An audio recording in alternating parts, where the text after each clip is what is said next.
আহ, আসসালামু আলাইকুম। সুপ্রিয় শিক্ষার্থী, আমরা একটু দেখি যে সাউন্ড সব কিছু চেক আছে কিনা। তাহলে ভাই একটু শুরু করে দিচ্ছি। ওকে। আসসালামু আলাইকুম। হ্যাঁ, সব কিছু ক্লিয়ার। ওকে। তো সুপ্রিয় শিক্ষার্থী, আজকে আসলে আমরা পড়াবো হচ্ছে তোমাদেরকে বাংলাদেশ মেরিন একাডেমির হলো আমাদের যে ফিজিক্স ক্লাসটা রয়েছে সেই ক্লাসটা নিয়ে আজকে আমরা মূলত আলোচনা করব ইনশাআল্লাহ। এবং এই ক্লাসটা তোমরা যারা বিভিন্ন জায়গাগুলোতে কি বলবো এটাকে আহ, যারা মেরিন একাডেমিগুলোতে তোমরা পরীক্ষা দিবা, অর্থাৎ বাংলাদেশ মেরিন একাডেমি, ঠিক আছে, বিএমএ, যারা বিএমএতে পরীক্ষা দিবা, আমি সব জায়গায় শেয়ার করে দিয়েছি, তোমরা একটু শেয়ার করে দিও। সো আমি অনেক দিন পরে লাইভ ক্লাসে আসছি, আমার গলার অবস্থাও ভালো না, সবারই এখন ঠান্ডা কাশি। সো বিএমএ, আমি আবারও বলে দিচ্ছি, বিএমএ 61st ব্যাচ। ওকে। তার হলো আমাদের যেই কোর্সটা রয়েছে নোঙ্গর, তার ফিজিক্স ক্লাস আজকে হচ্ছে। এবং আজকের পরবর্তীতে আমরা আফটার 6 তারিখ অর্থাৎ 6 তারিখের পরে আবার ক্লাস নিব, কারণ আমাদের এই ব্যাচটাতে 25 ব্যাচের অনেক শিক্ষার্থী ভর্তি হচ্ছে। সো আমি আসলে আজকের এই ক্লাসটা পাবলিকলি নেওয়ার একটাই কারণ, যে তোমরা যারা মেডিকেল অ্যাসপিরেন্ট রয়েছে, প্লাস যারা জাহাঙ্গীরনগর বিশ্ববিদ্যালয়ের এই ইউনিটে ভর্তি পরীক্ষা দিবা, প্লাস যারা হলো চট্টগ্রাম বিশ্ববিদ্যালয়ের এই ইউনিটে ভর্তি পরীক্ষা দিবা, তাদের জন্য আজকের এই টপিকটাও ক্লিয়ার হয়ে যাবে। কেন হবে সেটাও আমি একটু বলে দিব। কারণ আমি আজকের এই লেকচারটাতে টোটাল 100+ প্রশ্ন রেখেছি, যেই প্রশ্নের প্রত্যেকটা প্রশ্নই আমাদের হয় বিএমএতে আসছে, আর না হয় মূল বইয়ের, এবং মেডিকেলে আসছে, ডেন্টালে আসছে, এবং মূল বইয়ের অধ্যায়ভিত্তিক যে আলোচনাগুলো রয়েছে সেগুলো আমি তুলে ধরেছি। অর্থাৎ অধ্যায়ভিত্তিক যে প্রশ্নগুলো থাকবে, এক কথায় প্রকাশ, সেই প্রশ্নগুলোও আজকে এখানে আমি কভার করে দিব। সো তোমরা যারা আমাদের সাথে যুক্ত আছো লাইভে, সবাই একটু জানিয়ে দাও যে ভাইয়ার ভয়েস এবং বোর্ড সব কিছু ক্লিয়ার আছে কিনা, তাহলে আমরা ইনশাল্লাহ শুরু করে দিব আজকের ক্লাসটি। আমি আবারও বলছি, তোমরা যারা মেডিকেলের প্রিপারেশন নিচ্ছ তাদের জন্য আজকের ক্লাসটা খুবই গুরুত্বপূর্ণ হবে। কেন হবে? কারণ আমরা মূল বইয়ের একদম লাইন বাই লাইন যেই টপিকগুলো আমাদের মেডিকেলের প্রশ্ন এসেছে এবং আসতে পারে, সেই প্রশ্নগুলো আজকে আমি রেখেছি।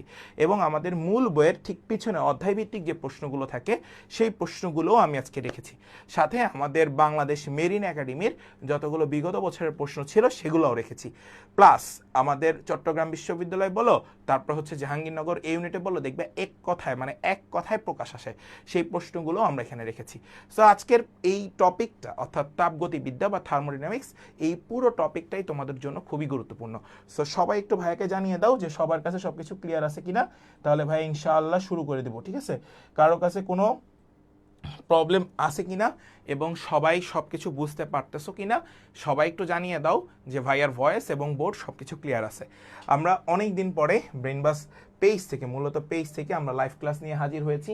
তোমরা জানো যে আমরা আসলে মূলত প্রত্যেকটা ইউনিভার্সিটি ওয়াইজই কাজ করে থাকি, এবং তারই ধারাবাহিকতায় আমাদের বাংলাদেশ মেরিন একাডেমি নিয়ে আমার অফলাইনে দীর্ঘ 3 বছরের অভিজ্ঞতা থেকেই এই ব্যাচটা আমরা অনলাইনে শুরু করেছি। সো যেহেতু ধারাবাহিকভাবে 3 বছর আমাদের থেকে প্রথম আসছে সারা বাংলাদেশে, তো এই ব্যাচটাতেও আমরা চাবো যে অনলাইন থেকে অ্যাটলিস্ট এই বছর একটা ফার্স্ট আসুক, যেহেতু অফলাইন থেকে এত বছর ফার্স্ট আসছে। তো তোমরা সবাই একটু ভাইকে জানিয়ে দাও, আজকে আমরা মূলত পড়বো হলো থার্মোডাইনামিক্স। সো মেডিকেল অ্যাসপারেন্ট যারা রয়েছে, সেকেন্ড টাইমার যারা মেডিকেল ভর্তি পরীক্ষা দিবা কিংবা সেকেন্ড টাইম বিভিন্ন ইউনিভার্সিটিতে ভর্তি পরীক্ষা দিবা, তারা একটু কমেন্ট সেকশনে জানাবা যে সব কিছু ক্লিয়ার আছে কিনা। তাহলে ভাই আজকে সব কিছু ইনশাল্লাহ শুরু করে দিব। সবাই একটু ভাইয়াকে একটু জানিয়ে দেন যে সবার কাছে সব কিছু ক্লিয়ার আছে কিনা, তাহলে ভাই ইনশাল্লাহ শুরু করে দিব। সবাই সবাই একটু জানিয়ে দেন, আমি একটু শেয়ার করে দিই আপনাদের সাথে সাথে, তাহলে যেটা হবে আমাদের পেইড ব্যাচের স্টুডেন্টগুলোও চলে আসবে। যেহেতু আমাদের আজকের এই ক্লাসটি সম্পূর্ণরূপে তোমাদের জন্য আমরা ফ্রি রাখছি, যে আমাদের ক্লাস কোয়ালিটি দেখো, দেন তোমরা ভর্তি হও। আমরা এই কারণেই আসলে এই ক্লাসগুলো একটু ফ্রি নিচ্ছি, মানে 25 তারিখের অবধি, অর্থাৎ আমাদের যেই ইয়াটা থাকবে সেগুলো অবধি আমরা ক্লাসগুলো একটু তোমাদেরকে সামনে রিপ্রেজেন্ট করতে চাই। সো সবাই আমাকে একটু কমেন্ট সেকশনে জানাবো, আমি কারো কিন্তু কমেন্টস পাচ্ছি না এখন পর্যন্ত। সো কমেন্টসটা একটু জানাবো, অনেকেই লাইভে আছো, সো সব কিছু ক্লিয়ার থাকলে আমরা ইনশাআল্লাহ ক্লাসটা শুরু করে দেবো। এক্স্যাক্ট 6টা বাজে শুরু হওয়ার কথা, আমি এক্স্যাক্ট 6টা বাজে লাইভে আসছি। সো সবাই একটু ভাইয়াকে একটু জানিয়ে দিবা যে ভাইয়ার সব কিছু ক্লিয়ার আছে কিনা, তাহলে ইনশাআল্লাহ আমি শুরু করে দিব। যেহেতু এই ক্লাসটা তোমাদের মেইনলি ফোকাস থাকবে হচ্ছে হলো বাংলাদেশ মেরিন একাডেমি, প্লাস যারা মেডিকেল ভর্তি পরীক্ষা দিচ্ছ, ডেন্টালে ভর্তি পরীক্ষা দিবা, এফএনসিতে ভর্তি পরীক্ষা দিবা, প্লাস যারা চট্টগ্রাম এ ইউনিট, জাবি এ ইউনিট, এই 5টা জায়গা তোমার কভার হবে ইনশাআল্লাহ। সো সবাই একটু দ্রুত আসো, ঠিক আছে? সবাই একটু দ্রুত যুক্ত হয়ে যাও এবং সব কিছু ক্লিয়ার আছে কিনা ভাইয়াকে একটু জানিয়ে দাও, ঠিক আছে? সবার কাছে সব কিছু ক্লিয়ার আছে কিনা সবাই একটু কমেন্ট সেকশনে জানাও তো যে ভাই আমরা সব কিছু ক্লিয়ারলি দেখতে পাচ্ছি, কমেন্টস করে জানাও, ঠিক আছে? তাহলে আমরা ইনশাআল্লাহ শুরু করে দিব, ঠিক আছে? আমি একজনের একটু কমেন্টসটা যাচ্ছে কেন, আমার কমেন্টসটা একটু চেক করতে হয়, কারণ এখন ফেসবুক রিসেন্টলি কিছু আপডেট করার কারণে আমরা কমেন্টসগুলো দেখতে পারি না, মাঝে মধ্যে লাইভে একটু সমস্যা হয়। সো তোমরা সবাই একটু জানিয়ে দাও যে ভাইয়ার মানে ভয়েস এবং বোর্ড দুইটা মানে কমেন্টসটা করলে একটু ভালো হয় আমার জন্য। সো সবাই একটু জানিয়ে দাও যে সবার কাছে এটা আসছে কিনা এবং সবার কাছে এটা ক্লিয়ার আছে কিনা। সবাই আসলে আমরা ইনশাল্লাহ শুরু করে দিব। এই টাইমেও যে এতজন স্টুডেন্ট আমাদের সাথে যুক্ত আছো এটা অনেক কিছু। সো আমরা থার্মোডাইনামিক্স নিয়ে আলোচনা করব, অর্থাৎ তাপ গতিবিদ্যা, যে এই চ্যাপ্টারটা সবার মনে একটা ভয় থাকে যে ভাইয়া আমরা এই ভয়টা কিভাবে দূর করব। সো তারই ধারাবাহিকতায় আমরা আসলে এই চ্যাপ্টারটা নিয়ে আজকে একটু আলোচনা করব। সো চলে আসো আমরা শুরু করে দিই, ঠিক আছে? আচ্ছা, আমি কি কারো কমেন্টস দেখতে পাচ্ছি না নাকি তোমরা কমেন্টস? ওয়ালাইকুম আসসালাম, শ্রীপর্ণা সাহা চলে আসছে। ওকে, ঠিক আছে, আসো আমরা শুরু করে দিই। একটু ভালো মতো খেয়াল করো, দেখো প্রথম কথা হচ্ছে আমরা কিছু থিওরি নিয়ে আলোচনা করব, থিওরি থেকে আমরা কোশ্চেন বেসে যাব। থিওরিটা কি? থিওরিটা হচ্ছে সেলসিয়াস, তাপমাত্রা পরিমাপের বিভিন্ন একক। আমরা এরপরে যাব বিভিন্ন স্কেল পরিমাপে। সো এককগুলা কি সেটা একটু ভালো মতো খেয়াল করবা। বরফ বিন্দুকে 0 ডিগ্রি এবং স্টিম বিন্দুকে 100 ডিগ্রি ধরে মধ্যবর্তী মৌলিক ব্যবধানকে 100 ভাগে ভাগ করা হয়। আমি আরও একবার বলতেছি, সবাই একটু মাথায় সেট করে নাও। বরফ বিন্দুকে 0 ডিগ্রি এবং স্টিম বিন্দুকে 100 ডিগ্রি ধরে মধ্যবর্তী মৌলিক ব্যবধানকে 100 ভাগে ভাগ করা হয়, আর সেটাই তুমি সেলসিয়াস স্কেলে পরিমাপ করতে পারবা। এরপরে আসো ফারেনহাইট জিনিসটা কি। বরফ বিন্দুকে 32 ডিগ্রি মানে F-32 তোমরা ধরো, এবং স্টিম বিন্দুকে 212 ডিগ্রি ধরে মৌলিক ব্যবধানে 180 ভাগে ভাগ করা হয়। এরপরে খেয়াল করো, বলা হয়েছে কেলভিন, পানির ত্রয়োদবিন্দুর তাপমাত্রা। এটা খুব ভালো মতো বুঝে নিবা। পানির ত্রয়োদবিন্দুর তাপমাত্রা 1/273.16 অংশকে 1 কেলভিন বলে। তাহলে তোমার কাছে যদি প্রশ্ন করা হয় ভাইয়া 1 কেলভিন সমান কত, তাহলে পানির ত্রয়োদবিন্দুর তাপমাত্রা কত? 1/273.16। একে আমরা কি বলি? 1 কেলভিন বলি। একে আমরা কি বলি? 1 কেলভিন বলি।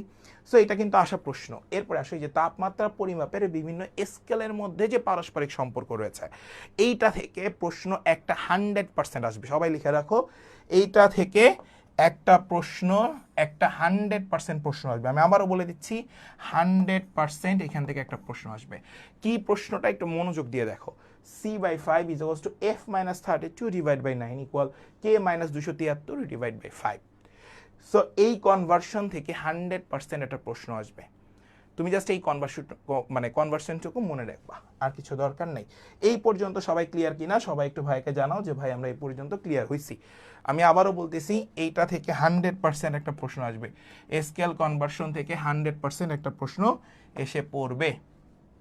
এরপরে খেয়াল করো, বিভিন্ন স্কেলে একই পাঠ, এটা কি বলা হয়েছে?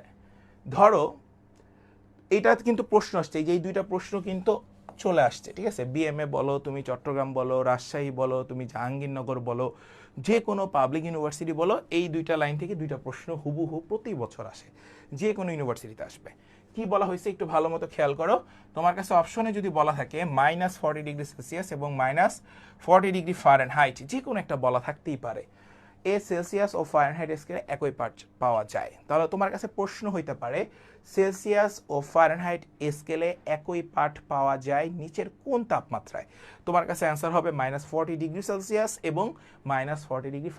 হয় সেলসিয়াস থাকবে আর না হয় ফারেনহাইটে থাকবে।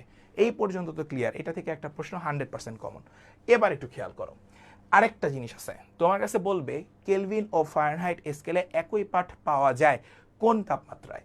সেটা হবে, দেখো এটাও আসা প্রশ্ন, 574.25 কেলভিন এবং 574.25 ডিগ্রি ফারেনহাইট। সো আমি যদি তোমাকে বলি কেলভিন আর ফারেনহাইট স্কেলে একই পাঠ পাওয়া যায় নিচের কোন তাপমাত্রায়, সেটা একটা হইতে পারে 574.25 ডিগ্রি ফারেনহাইট অথবা 574.25 ডিগ্রি কেলভিন, 25 কেলভিন। আরেকটা যদি তোমাকে জিজ্ঞাসা করা হয় সেলসিয়াস আর ফারেনহাইট স্কেলে একই পাঠ, -40 ডিগ্রি সেলসিয়াস আর হচ্ছে -40 ডিগ্রি ফারেনহাইট। সবাইকে এই পর্যন্ত ক্লিয়ার হইছো? সবাই একটু জানাও যে বাবা আমরা সবাই ক্লিয়ার হয়ে গেছি ভাইয়া। এবার আসেন বিভিন্ন থার্মোমিটারের বৈশিষ্ট্য। এবার এক্স্যাক্টলি এই থার্মোমিটারের বৈশিষ্ট্যগুলো নিয়ে আজকে আমরা একটু আলোচনা করব। আপনারা কখনো এই বৈশিষ্ট্যগুলো পড়েন না, বাট এই লাইন বাই লাইন এগুলো কিন্তু মেইন বইয়ের লাইন, প্রত্যেকটা লাইন বাই লাইন থেকে আমাদের প্রশ্ন আসতে পারে। সো একটু মনোযোগী হবেন। মাইরোমিটার, আপনাকে প্রথমটাই বলা হয়েছে মাইরোমিটার, যে যন্ত্র দ্বারা উচ্চ তাপমাত্রা পরিমাপ করা যায়। যেমন প্রকারভেদ কি? আলোকীয় পাইরোমিটার, বিকিরণ পাইরোমিটার। বিকিরণ পাইরোমিটার উত্তপ্ত বস্তুর বিকিরণ ধর্ম কাজে লাগিয়ে তাপমাত্রা পরিমাপ করা যায়। সূর্যের তাপমাত্রা নির্ণয়ে পাইরোমিটার ব্যবহৃত হয়। তাহলে আপনাকে বলা হইতে পারে সূর্যের তাপমাত্রা নির্ণয়ের জন্য কোন মিটারটি ব্যবহার করা হয়? তাহলে আনসার হবে পাইরোমিটার। তাহলে আনসার হবে পাইরোমিটার। এই যে এটা কিন্তু একটা প্রশ্ন, এটা কিন্তু এসে গেছে। এটা কোথায় আসছে জানেন? ঢাকা ডেন্টালে আসছে এই প্রশ্ন 18-19 সেশনে। এবার একটু আসি ক্লিনিক্যাল অথবা ডাক্তারি থার্মোমিটার। মানব দেহের তাপমাত্রা, এই যে আমাদের যে জ্বর হয়, আমার মনে হয় জ্বর আসতে পারে, তোমরা দোয়া করবা, যেহেতু এখন ভাইরাস জ্বরে এখন প্রচুর পরিমাণে মানুষ অসুস্থ এবং আমার বাসায়ও সবাই অসুস্থ ভাইরাস জ্বরে। আলহামদুলিল্লাহ আমি এখন পর্যন্ত একটু ফিট আছি। সো দোয়া করি জাস্ট যাতে সুস্থ থেকে তোমাদেরকে আগায় নিতে পারি। মানব দেহের তাপমাত্রা অর্থাৎ জ্বর পরিমাপের জন্য আমরা যেটা ইউজ করে থাকি সেটাকে বলা হয় থার্মোমিটার ব্যবহার করা হয়। ডাক্তারি থার্মোমিটারে ব্যবহৃত স্কেল ফারেনহাইট। তাহলে তোমার কাছে প্রশ্ন আসতে পারে, আমরা যারা মেডিকেল অ্যাসপারেন্ট থাকবো কিংবা যারা বিএমএতে ভর্তি পরীক্ষা দিব কিংবা যারা যাবি রাবি যেখানে দিই, সেখানে একটা প্রশ্ন আসতে পারে ডাক্তারি থার্মোমিটারে ব্যবহৃত স্কেলের নাম কি? সেটা হচ্ছে ফারেনহাইট। যারা এতক্ষণ ক্লাস করছেন কোত্থেকে কিভাবে প্রশ্ন আসতে পারে সব কিছু ক্লিয়ার হয়েছেন কিনা সবাই একটু জানিয়ে দেন। এগুলো একদম বেসিক প্রশ্ন থেকে আসবে এবং এই বেসিক মানে প্রশ্নগুলোই আলটিমেটলি বেশি আসে। তো সবাই একটু বলেন যে সবাই ক্লিয়ার হয়েছেন কিনা সবাই। ওয়ালাইকুম আসসালাম জিহাদ। সবাই একটু বলেন যে এই জিনিসগুলো ক্লিয়ার হয়েছেন কিনা। আপনি যখন যে কোনো জায়গাতে নর্মালাইজ চিন্তা করবেন যে আসলে কি টাইপের প্রশ্ন আমার কাছে অ্যাডমিশন টেস্টে আসতে পারে, ম্যাথমেটিক্যাল টার্ম নিয়ে আপনারা সারাদিন থাকেন বাট বেসিক কোশ্চেনগুলো আপনি কখনোই সলভ করেন না। সো এই ক্লাসটা মেইনলি বেসিক এবং বাংলাদেশ মেরিন একাডেমিতে নর্মালি হচ্ছে বেসিক কোশ্চেনগুলো বেশি দেয় এবং আপনার 40টা যদি ফিজিক্স কোশ্চেন থাকে 36 to 37 বেসিক কোশ্চেন থাকে, 3টা থাকে ম্যাথমেটিক্যাল টার্ম। সো সবাই একটু বলো যে সবাই ক্লিয়ার কিনা। হ্যাঁ, থ্যাংক ইউ।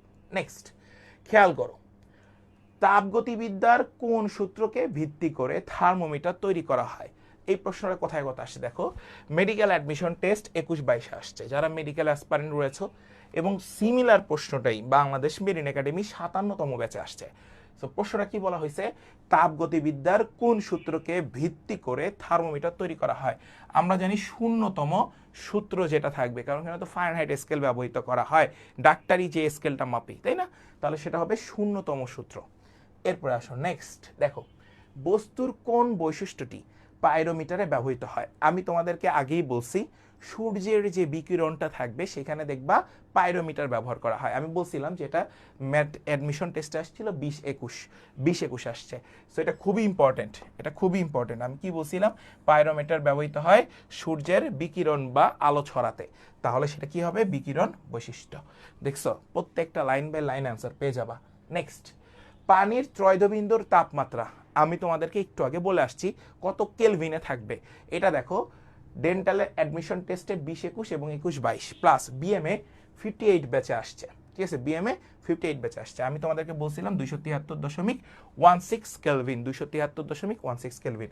সেটা ছিল 1/273.16। যখন এটা 1 কেলভিনে আসবে তখন তুমি 273 এটা ভাঙায় ফেলবা। কথা কি বুঝতে পারছো? এরপর আসো নেক্সট, সবাই একটু বলো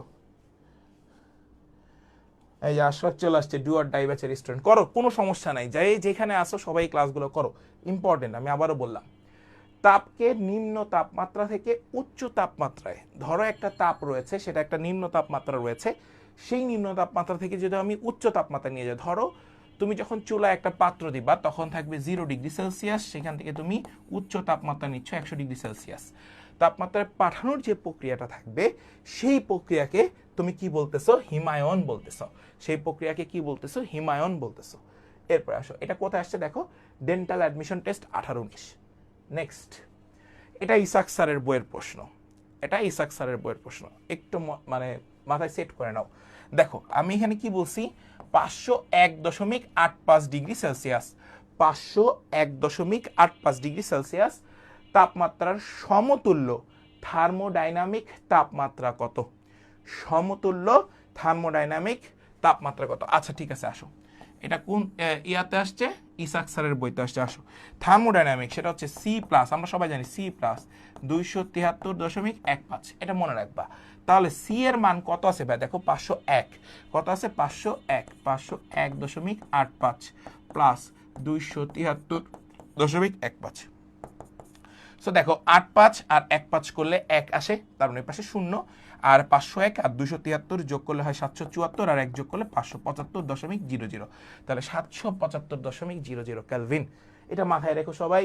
কি করলাম? এটা সূত্র ধরে মানটাকে বের করে ফেলছি। কি বলছি? এটা ডিগ্রি সেলসিয়াস থেকে থার্মোডাইনামিক তাপমাত্রায় যখন নিচ্ছেন, সি এর সাথে জাস্ট নরমালাইজ করে যে সিটা থাকবে তার সাথে 273 কেলভিন যোগ করবেন। তাহলে 273 এর সাথে 0.15 যোগ করতে হয়, শেষ। তাহলে আমাদের অ্যান্সার কত আসলো? 775.00 কেলভিন। সবাই কি বুঝতে পারছেন কোনটার সাথে কিভাবে অ্যান্সার করতে হয়? সবাই একটু মাথায় সেট করে নিন। নেক্সট, একটা স্থির বিন্দু, এটা একটু খেয়াল করো, এটা ইসাক স্যারের বই এবং বিএমএ 59 ব্যাচে আসছে। একটা স্থির একটা বিন্দু আছে, এই পদ্ধতিতে তাপমাত্রা পরিমাপের মূল নীতি ব্যবহৃত হয় নিম্নের কোন স্কেলে?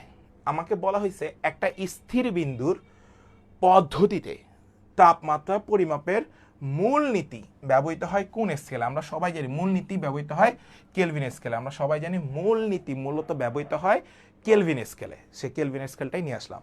নেক্সট, 1 কেলভিন পানির ত্রয়োধবিন্দুর তাপমাত্রা কত ভগ্নাংশ? আমরা কিন্তু একটু আগে দেখা আসছি, দেখো এটা তপন স্যারের বইয়ে আছে এবং এটা বিএমএ 56 ব্যাচে আসছে। আমি তোমাদেরকে বলছি না, আমি টপিক ওয়াইজ অর্থাৎ থিওরি বেস যেই টপিকগুলো পড়াবো সেই বেস ওয়াইজ সেই চ্যাপ্টার বিভিন্ন বইয়ের যেই প্রশ্নগুলো থাকবে সেখান থেকে নিয়ে আসা। তোমরা যদি মনে করো যে ভাইয়া যখন স্লাইড তৈরি করে, খুব সুন্দর করে স্লাইডগুলো যখন তৈরি করে, তখন তার এগুলো মাথা খাওয়ানো লাগে না, ঠিক আছে? এই স্লাইডগুলো বসে বসে এমন একটা অবস্থা, বিএমের স্টুডেন্টরা যারা আমাদের নোঙ্গর ব্যাচের স্টুডেন্ট, অর্থাৎ বাংলাদেশ মেরিন একাডেমির যে স্পেশাল ব্যাচটা রয়েছে, তোমরা যখন যে প্রশ্নগুলো সলভ করছো, আমি ইদানিং হচ্ছিল সিলেটে গিয়েছিলাম আর আমার ক্যাম্পাসে গিয়েছিলাম, তো আমি বসে বসে আমার ছোটো ভাইদের সাথে কথা বলতেছি, এই মোমেন্টে ওদের কাছে এরকম বলছি যে তোর খাতাটা দে, আমি ওদেরকে একটু সলভ করে দিই। তোরা বলতেছে ভাই আমরা এখন আপনার সাথে কথা বলতেছি, আপনি এখন পড়াবেন। তো বিষয়টা হচ্ছে ডেডিকেশনের জায়গাটা যেন তোমাদের জন্য থাকে এবং তোমরা যাতে ওই লেভেলটুকু পর্যন্ত পাইতে পারো যে হ্যাঁ ভাই হচ্ছে আমাদেরকে সর্বোচ্চ সাপোর্টটুকু দেয়। এবং আমি যখন কারো মেসেজ সিন করি, আমি কারোর মেসেজে রিপ্লাই না দিয়ে থাকতে পারি না, কারণ হচ্ছে তোমরা আমার কাছে আসছো, সেই দায়বদ্ধতাটা আমার তোমাকে পার করে দেওয়ার। সো তোমরা এতটুকু চিন্তা করবা না যে ভাইয়া যেগুলো পড়াচ্ছি প্রত্যেকটা টপিক এবং এই পুরো স্লাইডটা আমি তৈরি করছি সিলেটে বসে। সো নর্মালি আমি আমার ক্যাম্পাসে গেছি প্রায় 1 বছর পরে। সো এটা তো স্বাভাবিক, আমার সব জুনিয়ররা আসবে, এরা সব আমার সাথে একটু দেখা করবে, সময় পার করব, বাট তোমাদের জন্য কিন্তু আলটিমেটলি এগুলো সব তৈরি করা, ঠিক আছে? প্রত্যেকটা ঘেটে বই ঘেটে তারপরে এগুলো রেডি করা। সো একটু খেয়াল করো, 1 কেলভিন পানির ত্রয়োধবিন্দুর তাপমাত্রা কত ভগ্নাংশ? আমরা কিন্তু এটা বলছি, ঠিক আছে? আমরা কিন্তু এটা বলে দিছি যে 1/273.15, 273.15। 7 নম্বর, আচ্ছা এটা 1.5 বলা আছে, এটা হচ্ছে হলো সরি 1.5 না 1.6, আমি 6 বলছিলাম, 1.6। সো এটা সি নাম্বার অ্যান্সার, ঠিক আছে? নেক্সট দেখো, পানির ত্রয়োধবিন্দুর তাপমাত্রার উপর নির্ভর করে পরম শূন্য তাপমাত্রা কত? আচ্ছা দেখো, এটা তপন স্যারের বইতে আছে, পানির ত্রয়োধবিন্দুর তাপমাত্রার উপরে নির্ভর করে পরম শূন্য তাপমাত্রা কত? এটা জিজ্ঞাসা করছে 0 কেলভিন, আমরা সবাই জানি 0 কেলভিন। এরপর আসো নেক্সট, ফারেনহাইট স্কেলে পানি ত্রয়োধবিন্দুর তাপমাত্রা কত?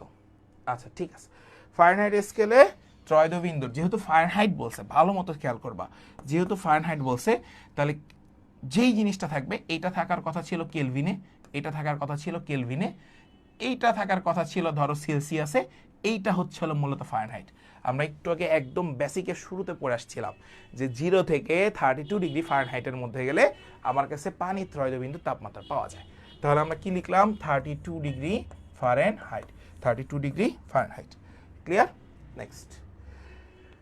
এগুলো কিন্তু কেউ ভুল করো না, এখানে কিন্তু সব ভুল দেওয়া আছে, ঠিক আছে? এটা কেলভিন, এটা কেলভিন, এটা সেলসিয়াস, এটা শুধু ফারেনহাইট, এটা ঠিক আছে। নেক্সট, বায়ুমণ্ডলীয় একটা চাপ থাকবে, স্বাভাবিক বাতাসে একটা চাপ থাকে, এটা আপনারা সবাই জানেন। পানি উত্তপ্ত করা কোন প্রক্রিয়া? তার মানে এটা তোফাজ্জল স্যারের বইতে আছে। এখন বায়ুমণ্ডলীয় একটা চাপে যখন আপনি যাবেন তখন আপনি জানেন যে এটা সমচাপ প্রক্রিয়াতে আসে। সমান যে চাপটা থাকবে, সমান পক্ষে যে চাপটা থাকবে, সেই চাপে আপনি পানিকে উত্তপ্ত মানে গরম করতে পারবেন। নেক্সট, তাপীয় সাম্যাবস্থা সম্পর্কে ধারণা পাওয়া যায় কোন সূত্রে? খুবই সুন্দর একটা প্রশ্ন এটা, এটা তোফাজ্জল স্যারের বইয়ের প্রশ্ন। তাপীয় সাম্যাবস্থা সম্পর্কে ধারণা পাওয়া যায় তাপগতিবিদ্যার 0তম বা 0তম সূত্রে। নেক্সট, এক স্থির বিন্দু পদ্ধতিতে আদর্শ ধরা হয়, প্রামাণিক স্যারের বই। ভালো মতো খেয়াল করো, একটা স্থির বিন্দু আছে, এই পদ্ধতিতে আদর্শ একটা জিনিস তুমি ধরবা। এখন এখানে কি কি আছে দেখো, বরফের গলনাঙ্ককে আদর্শ ধরবা, পানির স্ফুটনাঙ্ককে আদর্শ ধরবা, তারপর হচ্ছে হলো পানির হিমাঙ্ককে না, পানির ত্রয়োধবিন্দুর তাপমাত্রাকে আমরা মূলত কি ধরে থাকি, যে বিন্দুর তাপমাত্রা থাকে তাকে আমরা এক স্থির বিন্দুতে আদর্শ ধরি। কথা কি বুঝতে পারছো? এবার আসো নেক্সট। হ্যাঁ নাইস, সবাই পারতেছো, থ্যাংক ইউ। দেখো এবার আমরা থিওরি পার্ট 2-এ চলে আসছি। থিওরি পার্ট 02, একটু মনোযোগী হবা। অভ্যন্তরীণ শক্তির, এটা কিন্তু এই যে পরিবর্তন, এটা যেহেতু ইম্পর্টেন্ট এই জন্য আমরা এখানে যেও লিখে রাখছি, মাথায় সেট করে নিই, এই যে এটা যেওতে আসছে, হ্যাঁ এখান থেকে অভ্যন্তরীণ শক্তি। দেখো যেখানে যে ইউনিভার্সিটিতে যে টাইপের প্রশ্ন করুক না কেন, তোমাকে ওই রিলেটেড যতগুলো ইউনিভার্সিটিতে প্রশ্ন আসছে সবগুলোই তোমাকে নিতে হবে। তাহলে তুমি মনে করবে যে হ্যাঁ তোমার প্রিপারেশনটা 100% ফুলফিল, আদারওয়াইজ দরকার নেই এইভাবে প্রিপারেশন নেওয়ার। সো একটু ভালো মতো খেয়াল করো, আমাকে দেখা যাক আর না যাক, বোর্ডটা যাতে তোমরা দেখতে পারো। নির্দিষ্ট পরিমাণ গ্যাসের অভ্যন্তরীণ শক্তি শুধু তার তাপমাত্রার উপর নির্ভর করে। এই প্রশ্নটা যেহেতু আসছে, কিভাবে আসছে আমি একটু বলে দিই।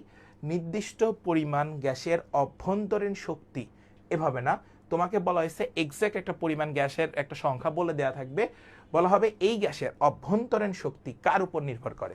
তাহলে মাথায় রাখবা সেটা হচ্ছে হলো তাপমাত্রার উপরে নির্ভর করে, তাপমাত্রার উপর নির্ভর করে, তাপমাত্রার উপরে নির্ভর করে, মাথায় সেট করে নিয়ে এগুলা। এরপরে আসো তাপগতিবিদ্যার প্রথম যে সূত্রটা রয়েছে সেটা নিয়ে আমরা একটু আলোচনা করি, ভালো মতো খেয়াল করবা। আর নাইস, সবাই পারতেছ। জুলের মতবাদ, কিউ বা W is equals to J Q. এখানে যেটা কি, জুল বা হচ্ছে হলো তুল্যাঙ্ক, বা হচ্ছে হলো তাপের যান্ত্রিক সমতা, বা হচ্ছে তাপের যান্ত্রিক সমতা। এরপর একটু খেয়াল করো ক্লসিয়াসের মতবাদ, D Q is equals to D U plus D W. এই যে এই সূত্রটা একটু মাথায় সেট করে নাও, এই যে এই সূত্রটা খুবই ইম্পর্টেন্ট। এইখান থেকে প্রশ্ন আসবেই, এখান থেকে একটা প্রশ্ন চলে আসবে। তুমি যে কোনো ইউনিভার্সিটিতে ভর্তি পরীক্ষা দাও, ঠিক আছে, ক্লসিয়াসের মতবাদ থেকে এখান থেকে একটা প্রশ্ন আসবেই। এখানে ডি কিউটা কি, তাপের পরিবর্তন। আমি একদম লাস্টে এই টাইপের কিছু প্রশ্ন রাখছি, তোমাদেরকে দেখাবো। ডি কিউ হচ্ছে তাপের পরিবর্তন, ডি ইউ হচ্ছে অভ্যন্তরীণ শক্তি। ইউ মানে কি, আদিবেগ, এটা আপনারা সবাই জানেন। আমরা চিন্তা করি সমতলে বস্তু কণার গতি বা গতিবিদ্যা চ্যাপ্টারে, সেখানে ডি ইউ হচ্ছে অভ্যন্তরীণ শক্তির পরিবর্তন, আর ডি ডাব্লিউ হচ্ছে হলো কাজের পরিমাণ, ডি ডাব্লিউ হচ্ছে হলো কাজের পরিমাণ, ডাব্লিউ মানে ওয়ার্ক, ইউ মানে হচ্ছে হলো একদম শুরুর দিকে যে পার্টটা থাকবে তাহলে অভ্যন্তরীণ শক্তি, আর ডি কিউ হচ্ছে হলো কিউ মানে হচ্ছে হলো তাপের পরিবর্তন। এটা আপনারা সবাই জানেন, ডি কিউ বা ডেল কিউ একই কথা। প্রদত্ত তাপ ইজ ইকুয়ালস টু হচ্ছে হলো অভ্যন্তরীণ শক্তি বৃদ্ধি প্লাস হচ্ছে হলো বাহ্যিক কাজ। তাহলে আমি কি বলতেছি, ডি কিউ হচ্ছে হলো প্রদত্ত তাপ is equals to D U হচ্ছে হলো অভ্যন্তরীণ শক্তি প্লাস কাজের পরিমাপ, এই যে বাহ্যিক কাজ ডি ডাব্লিউ। এই সূত্রটা থেকে হিউজ পরিমাণের কোশ্চেন আমাদের যে কোনো পাবলিক ইউনিভার্সিটিতে আসে। হয় আপনাকে ডিকিউ বের করতে বলা হবে, আর না হয় ডিইউ বের করতে বলা হবে, আর না হয় ডিডাব্লিউ বের করতে বলা হবে। সো এখান থেকে হিউজ পরিমাণে কোশ্চেন আসে, এটা একটু মাথায় সেট করে নিন, এটা খুবই খুবই ইম্পর্টেন্ট একটা টাইপ। এবার আসেন নেক্সট। এখানে আমি অনেক কিছু লিখে রাখছি, সেটাও একটু ভালো মতো দেখো, তাহলে ভালো মতো বুঝবা। তাপের যান্ত্রিক তুল্যাঙ্ক বা সমতা, সিজিএস পদ্ধতিতে joule is equals to 4.2 into 10⁻⁷ ERG বা কেলভিন, এবং এসআই পদ্ধতিতে joule is equals to 4.2 joule বা ক্যালোরির সঙ্গে আর্ক ও জুলের সম্পর্ক হলো 1 calorie is equals to 4.2 into 10⁻⁷ erg equals to 4.2 joule. তাহলে আমরা সবাই বলতে পারি যে, আমরা যদি সবাই বলি জিনিসটা কি, 1 ক্যালোরি, ধরো 1 ক্যালোরি বললাম, ইকুয়ালস টু কত আর্ক, 4.2 জুল, অথবা 4.2 ইন্টু 10⁻⁷ আর্ক মানে ইআরজি। তুমি যে কোনো একটা জিনিস বলতে পারো। এটা কিন্তু আসে, অনেক জায়গায় আসছে যে 1 ক্যালোরি সমান কত জুল, 4.2 জুল, মাথায় রেখো। তাহলে 5 ক্যালোরি সমান কত জুল, আসতেই পারে, এটা তোমরা পারবা, এমন কিছু না। এরপর আসো নেক্সট, সূত্রের তাৎপর্য, তাপ ও কাজের মধ্যে সম্পর্ক স্থাপন করে। শক্তির নিত্যতা সূত্রেই এটি একটি বিশেষ রূপ অভ্যন্তরীণ শক্তির ধারণা। এটা তোমাদের দরকার নেই, বাট এটা খুবই ইম্পর্টেন্ট। এরপর আসো তাপীয় সিস্টেমের প্রকারভেদ। আচ্ছা, এটা হলো তাপীয় সিস্টেম হবে, ঠিক আছে। উন্মুক্ত সিস্টেম ভর ও শক্তি উভয় বিনিময় করে খোলা কেটলি। বদ্ধ সিস্টেম শুধু শক্তি বিনিময় করে বদ্ধ কেটলি। বিচ্ছিন্ন সিস্টেম ভর ও শক্তি কিছুই বিনিময় করে না, থার্মোফ্লাক্স। সো খুবই ইম্পর্টেন্ট, খুবই ইম্পর্টেন্ট, খুবই ইম্পর্টেন্ট। এই তিনটা থেকে যে কোনো একটা প্রশ্ন তোমার কাছে আসতে পারে, হয় বিএমএতে আসবে, আর না হয় তোমরা যারা জেইউতে পরীক্ষা দিবা, সিইউতে পরীক্ষা দিবা, মেডিকেলে পরীক্ষা দিবা, তাদের জন্য এই তিনটার যে কোনো একটা প্রশ্ন আসতে পারে। আমরা প্রশ্ন সলভে যাব, তখন দেখতে পারবো। নেক্সট, একটু মনোযোগী হও। আচ্ছা, সবার কাছে এগুলো ক্লিয়ার হচ্ছে আশা করি। দেখো 59 ব্যাচে আসছে, এবং ম্যাথ 21-22 এবং ডেন্টাল 22-23 এবং ডেন্টাল 16-17-তে একটা প্রশ্ন এসেছিল, আমি সেই প্রশ্ন একটু দেখাই। তাপ এটা গতিবিদ্যা হবে। তাপগতিবিদ্যার প্রথম সূত্র কোন দুটির মধ্যে সম্পর্ক স্থাপন করে? প্রথম যে সূত্রটা রয়েছে সেটা কোন দুইটা সূত্রের মধ্যে স্থাপন করে? সেটা হচ্ছে তাপ আর কাজ, অর্থাৎ একটা হচ্ছে ডেল কিউ আর একটা হচ্ছে ডেল ডাব্লিউ। এই দুইটার মধ্যে তারা কি করে? সম্পর্ক স্থাপন করে। এখন তুমি এটাকে ডি কিউ বলতে পারো, ডি ডাব্লিউ বলতে পারো, এটা তোমার ইচ্ছা। নেক্সট, নির্দিষ্ট পরিমাণ গ্যাসের অভ্যন্তরীণ শক্তি কোনটির উপর নির্ভর করে? ঢাকা ডেন্টালে আসছে, date dental admission test 22-23। So এটা কি আছে? নির্দিষ্ট পরিমাণ গ্যাসের অভ্যন্তরীণ শক্তি নিম্নোক্ত কোনটির উপরে নির্ভর করে? সো আমরা এই প্রশ্নটাতে যাই। এই প্রশ্নটা হবে তাপমাত্রার উপর নির্ভর করে। এখন তোমার কাছে প্রশ্ন আসতে পারে নির্ভর করে না কিসের উপর? সো তখন অ্যান্সার হয়ে যাবে এই তিনটা। নির্ভর করে না কিসের উপর? তখন অ্যান্সার হয়ে যাবে এই তিনটা, মনে রাখবা। তাহলে এরা হচ্ছে নির্ভর করে না, নির্ভর করে না। দেখো, একটা প্রশ্নের সাথে তুমি যদি আরেকটা প্রশ্ন জেনে নাও তাহলে তোমার কাছে ইজি হয়। নেক্সট, নিচের কোনগুলো তাপগতীয় চলক নির্দেশ করে? নিচের কোনগুলো তাপগতীয় চলক নির্দেশ করে? সেটা কোন স্যারের বই? ইসাক স্যারের বই। আমরা একটু দেখে আসি। এই প্রশ্নটা খুবই খুবই ইম্পর্টেন্ট। তোমরা সবাই জানো তাপগতীয় চলক, আমরা যেমন এক্স ওয়াই ধরি ম্যাথের ক্ষেত্রে চলককে, তাহলে তাপগতীয় চলক পি মানে হচ্ছে প্রেসার, বি মানে হচ্ছে ভলিউম, টি মানে টেম্পারেচার, এস মানে হচ্ছে স্ট্যান্ডার্ড। সো এই যে এই কটা জিনিস তোমাকে আলটিমেটলি জানতে হবে। সো পিভিটিএস, পিভিটিএস, পিভিটিএস। নেক্সট, নিচের কোন শক্তি অন্য শক্তিতে সহজে রূপান্তরিত হইতে চায় না? নর্মাল, ধরো একটা জিনিসের তাপ আছে 100 ডিগ্রি সেলসিয়াস, এখন তুমি এটাকে 0 ডিগ্রি সেলসিয়াসে কনভার্ট করবা। সো একে তোমাকে আনতে হবে কোথায়? ফ্রিজিং করতে হবে, ফ্রিজিং করতে হবে। এখন ফ্রিজিং করলে একটা টাইম স্টেবল হবে না, বা একটা টাইম দরকার না তোমার কাছে, তার মানে এটা সহজে হচ্ছে না, তার মানে তাপ হতে চায় না। কোনটা? তাপ। ইসাক স্যারের বইয়ের প্রশ্ন। নেক্সট, তাপগতিবিদ্যার প্রথম সূত্র নিচের কোনটির সংরক্ষণশীলতা নির্দেশ করে? ইসাক স্যারের বই, এবং এই প্রশ্নটা অনেকগুলো ইউনিভার্সিটিতে অলমোস্ট চলে আসছে। সো সবাই আমাকে একটু বলেন এটার অ্যান্সার কত হবে? সবাই আমাকে বলেন, সবাই দেখি বলো। তাপগতিবিদ্যার প্রথম সূত্র নিচের কোনটির সংরক্ষণশীলতা নির্দেশ করে? সবাই আমাকে একটু বলো। প্রথম যে সূত্রটা আছে এখানে আমার কাছে শক্তিটা আসলে নির্দেশ করে, সংরক্ষণ যেটা করি সেটা আসলে শক্তি। নেক্সট, নির্দিষ্ট পরিমাণ গ্যাসের অভ্যন্তরীণ শক্তি নিম্নোক্ত কোনটির উপর নির্ভর করে না? আমি তোমাকে আগে বলছি যে এই টাইপের প্রশ্ন আসবে, নির্ভর করে না, নির্ভর করে। সো এখানে কি বলছি, নির্দিষ্ট পরিমাণ গ্যাসের অভ্যন্তরীণ শক্তি নিম্নোক্ত কোনটির উপর নির্ভর করে না, সেটাকে ভালো মতো খেয়াল করো। নির্দিষ্ট পরিমাণ গ্যাসের অভ্যন্তরীণ শক্তি নিম্নোক্ত কোনটির উপর নির্ভর করে না? সবাই একটু বলেন দেখি, কে কে পারেন, দ্রুত বলেন। ভরের উপর নির্ভর করে না, আমরা সবাই জানি প্রেসার, ভলিউম, টেম্পারেচার, এই তিনটার উপরে তারা নির্ভর করে, কিন্তু ভর মানে এম এর উপর তারা নির্ভর করে না। Next, thank you, thank you. না না না না ইব্রাহিম, PVTU হবে না, হ্যাঁ আসো, ওটা স্ট্যান্ডার্ড যে ভ্যালুটা আমরা ধরি নর্মালি সেটা নিছি এস। তাপগতিবিদ্যায় প্রথম সূত্র হতে জানা যায় না, এই যে দেখো ইসাক স্যারের বইয়ের লাস্টের প্রশ্নটা দেখো খুব ভালো মতো, জানা যায় না। সো তোমাকে বলা হয়েছে না, তোমাকে বলা হয়েছে না, এই না শব্দটাই আসলে তোমাকে জানতে হবে। তাপগতিবিদ্যায় প্রথম সূত্র হতে জানা যায় না, এটা তোমাকে বলা হয়েছে, সেটা হচ্ছে কাজ ও তাপের সম্পর্ক জানা যায়, শক্তি সংরক্ষণ নীতি একটু আগেই জানছি, অভ্যন্তরীণ শক্তির ধারণা এটাও জানছি, বাট তাপ প্রবাহের অভিমুখ এইটা জানা যায় না। সো অ্যান্সার হবে ডি, সো অ্যান্সার হবে ডি, সো অ্যান্সার হবে ডি। জানা যায় তাহলে কোনগুলা? এই তিনটা জিনিস জানা যায়, এই তিনটা জিনিস জানা যায়।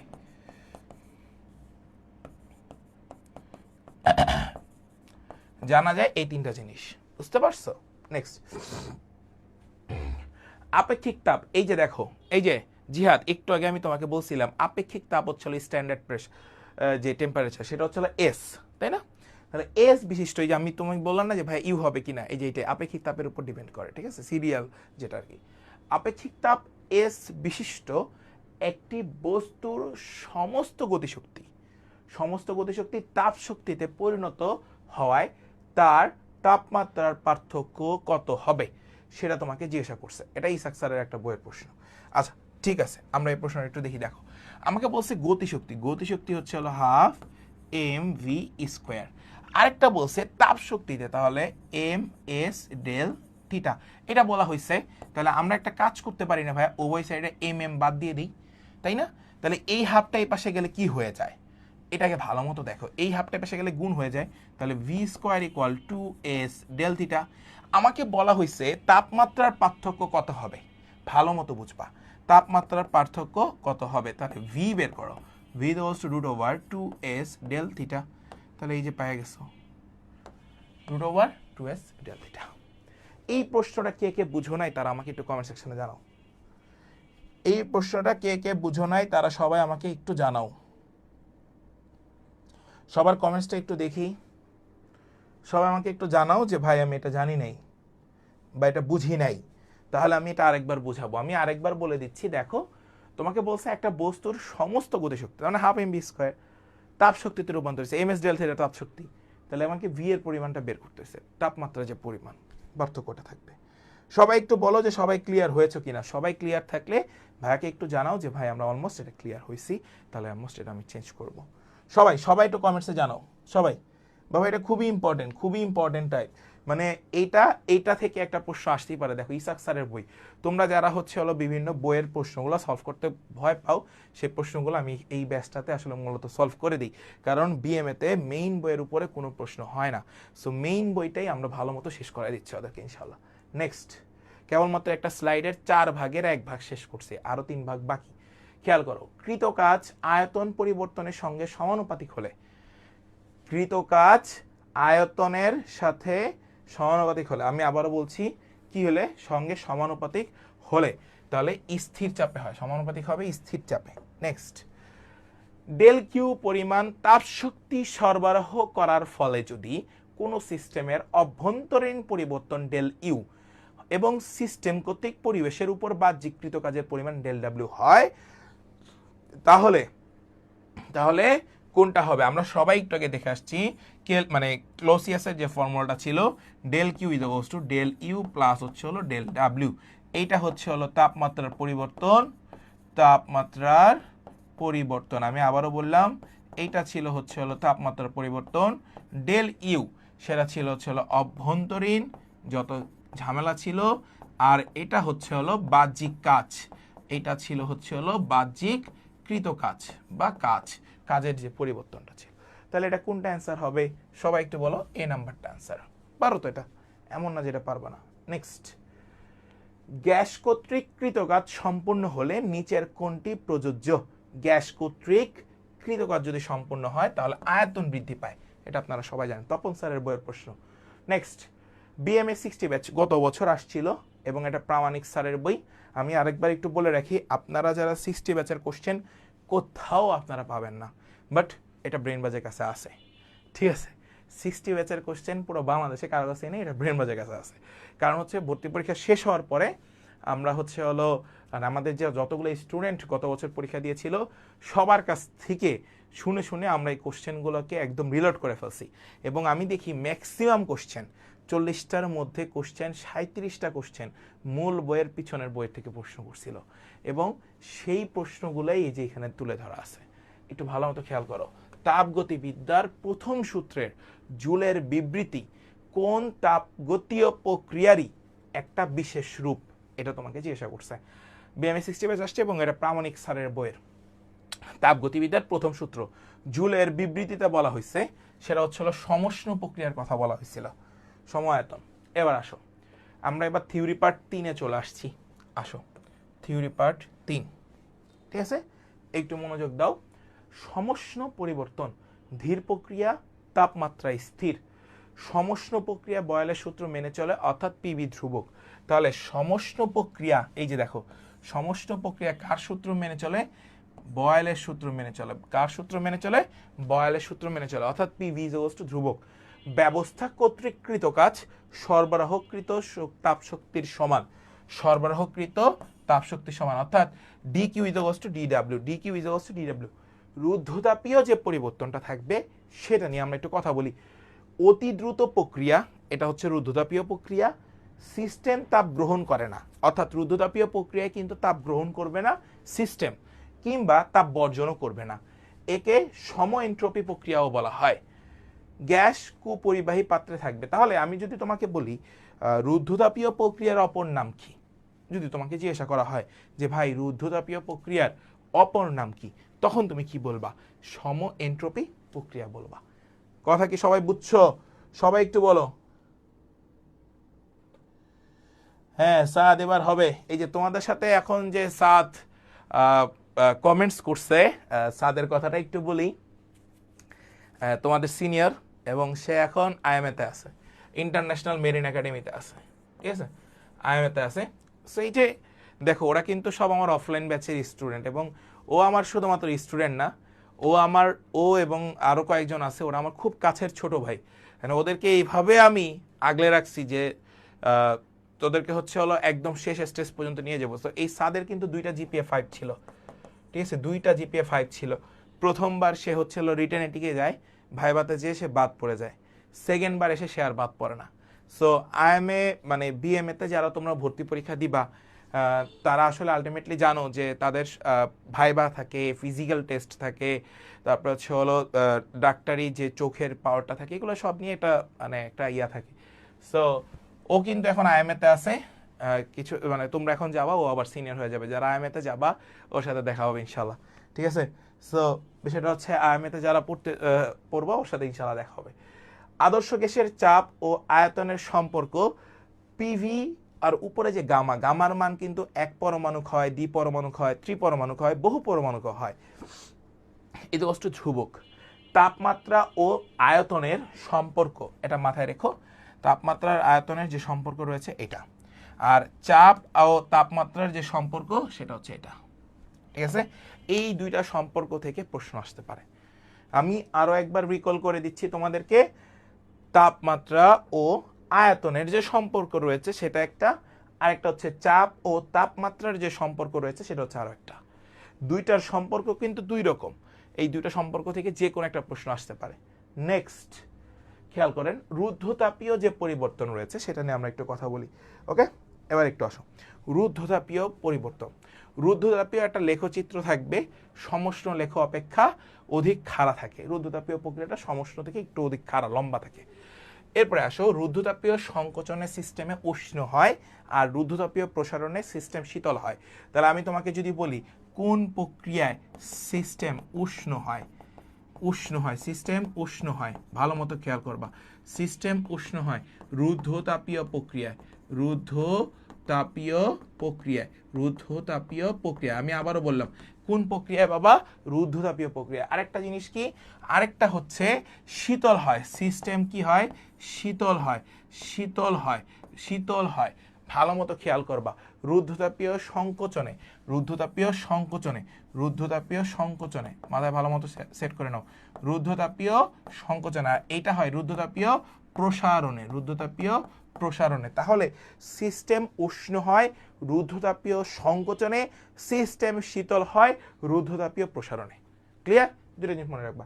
কতিপয় উদাহরণ, হঠাৎ টায়ার ফেটে যাওয়া, রুদ্ধতাপীয় প্রসারণ। হঠাৎ এই যে গাড়িতে চলতে চলতে হঠাৎ তোমরা দেখো না টায়ার ফেটে যায়, তাহলে এটা কি প্রক্রিয়া, রুদ্ধতাপীয় প্রসারণ। তাহলে এখন থেকে যখন চলাফেরা করবা, এখন থেকে যখন, ঠিক আছে, এখন থেকে যখন তুমি রাস্তায় চলাফেরা করবা, যদি কখনো দেখো যে টায়ার ব্লাস্ট হয়ে গেছে বা ফেটে গেছে, তখন তুমি বলবা আই হাই রুদ্ধতাপীয় প্রসারণ হয়ে গেছে, এই বাবা তাড়াতাড়ি টায়ারটা ঠিক করেন। কথা কি বুঝতে পারছো?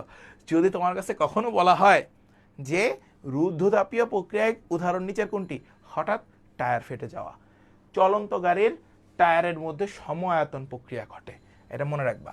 চলন্ত গাড়ির টায়ারের মধ্যে সমআয়তন প্রক্রিয়া চলে। তাহলে আমি কি বললাম, চলন্ত গাড়ির টায়ারের মধ্যে সমআয়তন, হঠাৎ টায়ার ফেটে যাওয়া, রুদ্ধতাপীয় প্রসারণ। এই দুইটা জিনিস সবাই ক্লিয়ার কিনা? সবাই একটু কমেন্টসে জানাও। সবাই ক্লিয়ার কিনা? সবাই ক্লিয়ার করো।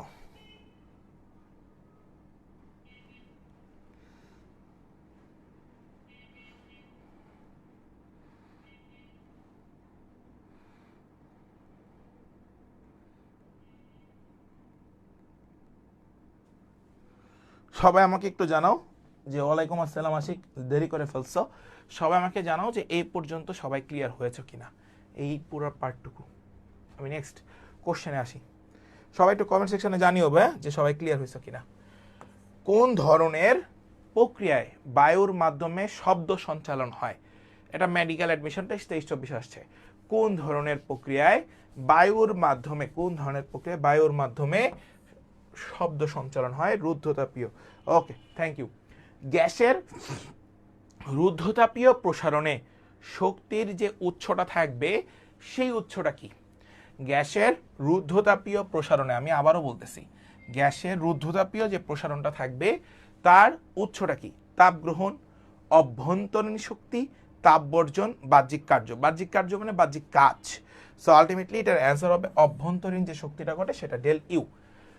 নিম্নের কোন সমীকরণটি তাপগতিবিদ্যার জন্য সঠিক? আচ্ছা, আমি তোমাদেরকে এটা আগেই বলে দিছি যে ভাই এখান থেকে আমাদের একটা প্রশ্ন আসছে, দেখো ডেন্টাল 10-11-তে আসছে। সো এই প্রশ্নটা হবে টিভি, আমি তোমাদেরকে বলছিলাম টিভি গামা মাইনাস 1 ইজ হচ্ছে কনস্ট্যান্ট, হচ্ছে কনস্ট্যান্ট। ঠিক আছে, নেক্সট, নিম্নের কোনটি রুদ্ধতাপীয় প্রক্রিয়ার বৈশিষ্ট্য? আচ্ছা ঠিক আছে, আমরা রুদ্ধতাপীয় প্রক্রিয়ার যে বৈশিষ্ট্যগুলো পড়ে আসছি একটু আগে, সেটা একটু দেখি। এই প্রক্রিয়ায় সিস্টেমের তাপমাত্রা স্থির থাকে, থাকে না ভাই, এটা ভুল। বয়েলের সূত্র অনুসরণ করে না, বয়েলের সূত্র অনুসরণ করে না, এটা ভুল। রুদ্ধতাপীয় লেখ অপেক্ষিত বেশি খাড়া, হ্যাঁ এটা ঠিক আছে। ওই যে আমি বলছিলাম যে লেখ অপেক্ষিত বেশি খাড়া।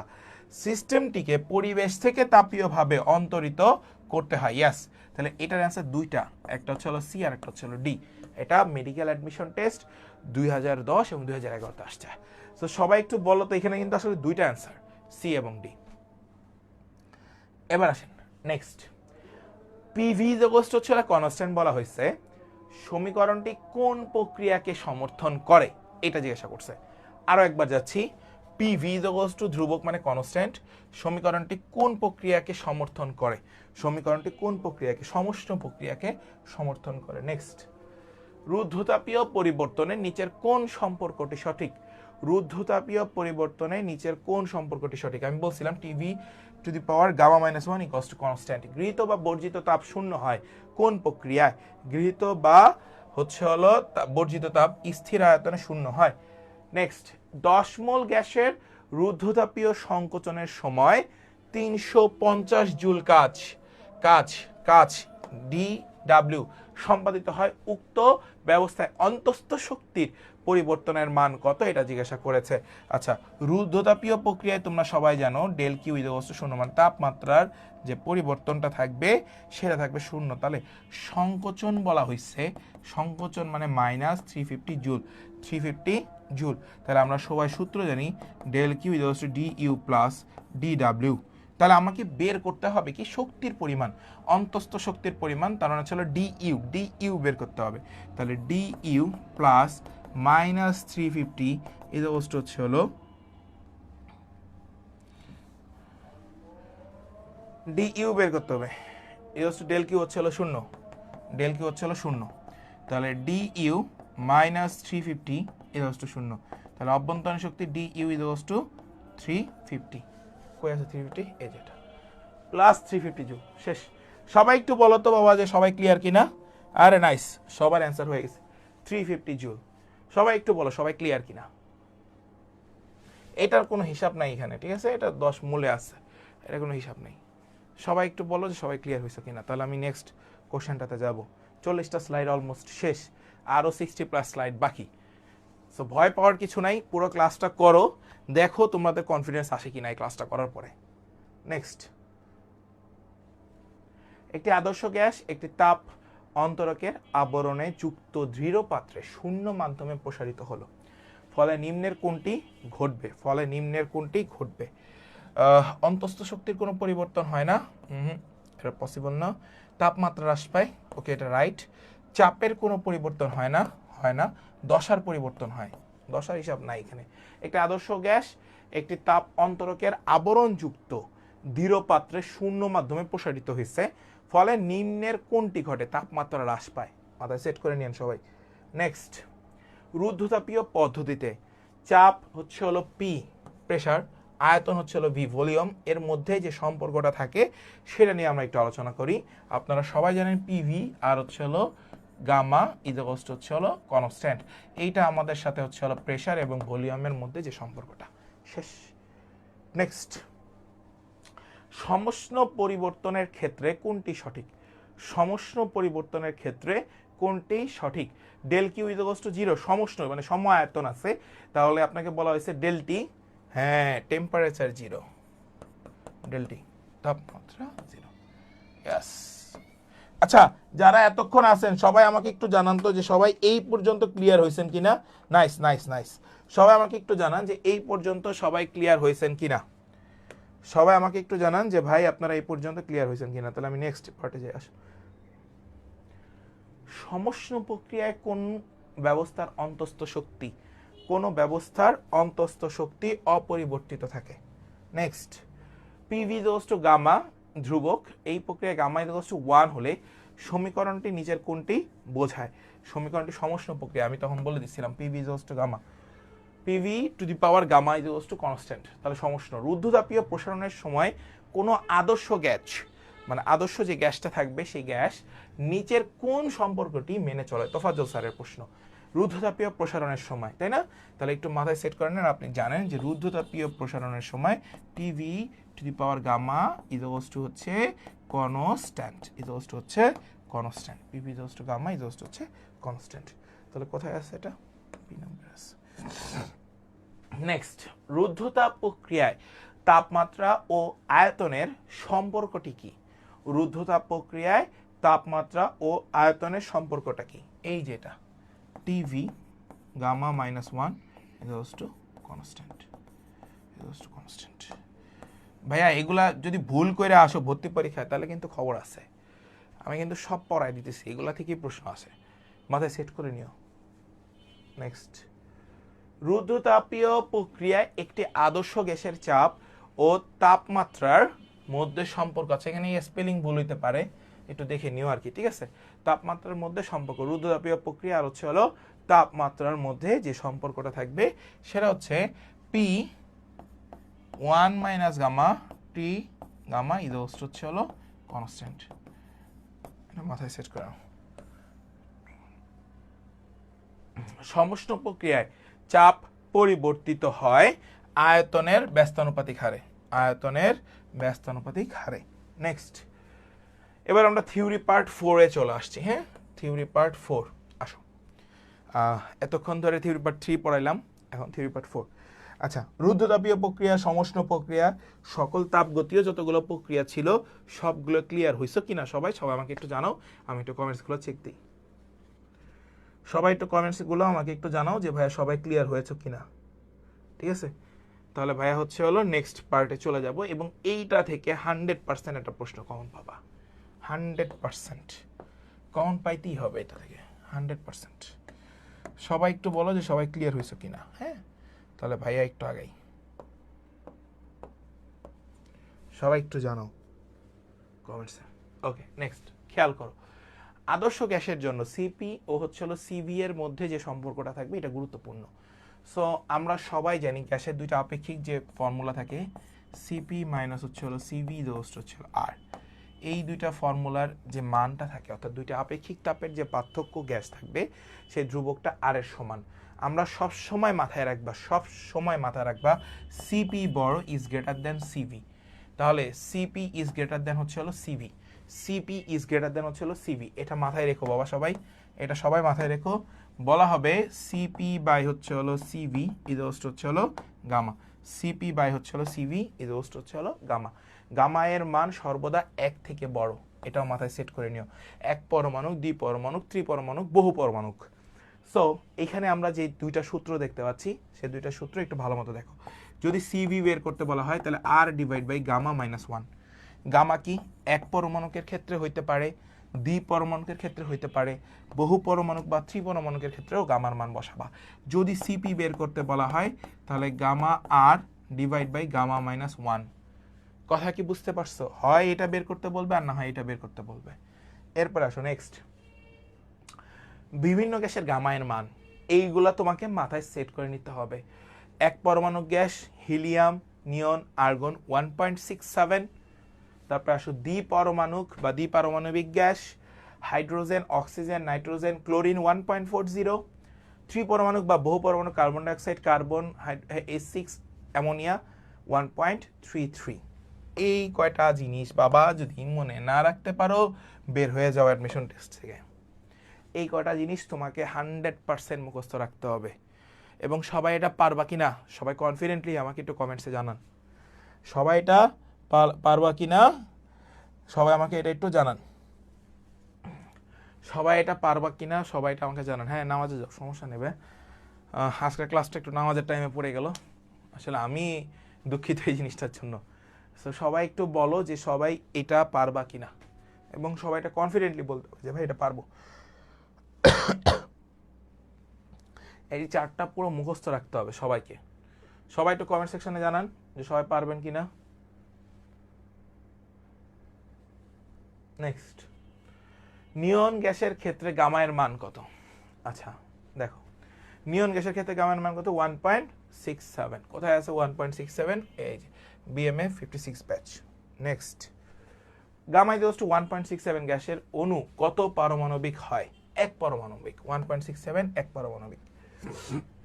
মোলার তাপ ধারণ ক্ষমতার যে সমীকরণটা আছে সেটা বের করতে হবে। আচ্ছা, এখানে অনেকগুলো সমীকরণ আছে, আমরা এটা একটু বের করা শিখে আসো। n ইজ টু, আমরা সবাই জানি m ডিভাইড বাই হচ্ছে হলো m। আমি একটু সুন্দর করে লিখি, n is to m divide by m। এটা যদি হয় তাহলে c ইজ টু আপনারা সবাই জানেন dq ডিভাইড বাই হচ্ছে হলো n ডেল t। তাহলে এবার একটু আসো, c is to dq divide by m divide by m dt।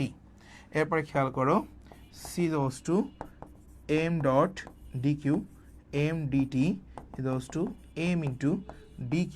এটা আলাদা করে ফেলছি আর কি। হ্যাঁ, m into DQ divide by MDT MDT এইটা হচ্ছে আমাদের কাছে answer M into DQ divide by MDT কই আছে M into DQ divide by C C number answer শেষ সো এটা ইসাক স্যারের বই মোলার তাপ ধারণ ক্ষমতার সমীকরণ মাথায় সেট করে নিও আমি সমীকরণটা পুরো বের করা শিখাই দিছি শেষ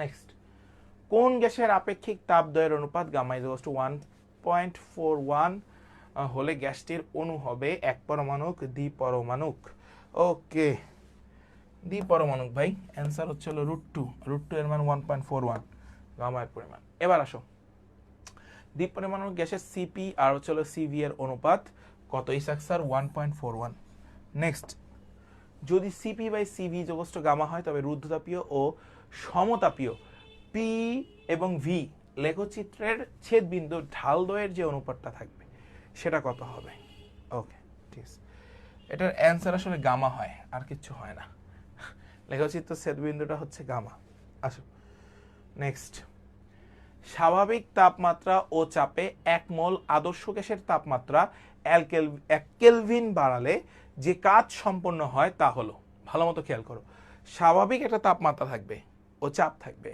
এর মধ্যে 1 মোল আদর্শ গ্যাস আছে গ্যাসের তাপমাত্রা 1 কেলভিন তুমি বাড়াই দিছো যে কাজ সম্পন্ন হয় তার পরিমাপ কত 8.314 মানে আর এর পরিমাণটা তোমার কাছে জিজ্ঞাসা করছে 8.314 এত জুল আর এর পরিমাণ নাইট্রোজেন গ্যাসের ক্ষেত্রে গামা এর পরিমাণ কত আচ্ছা আমরা নাইট্রোজেন গ্যাসের ক্ষেত্রে যাব সেটা হচ্ছে 1.41 নেক্সট একটি আদর্শ গ্যাসের ক্ষেত্রে সিপি বাই সিভি যদি x হয় নিচের কোন সম্পর্কটি ওই গ্যাসের 1 মোলের জন্য সঠিক 1 মোলের জন্য সঠিক আচ্ছা ঠিক আছে ফাইন খুবই সুন্দর প্রশ্ন এটা আপনারা সবাই জানেন আমরা সবাই জানি যে সিপি বাই সিভি হচ্ছে হলো x তাহলে এইখান থেকে আপনাকে বলা হয়েছে কোনটি সঠিক CV to R divide by X minus 1 এই যেটা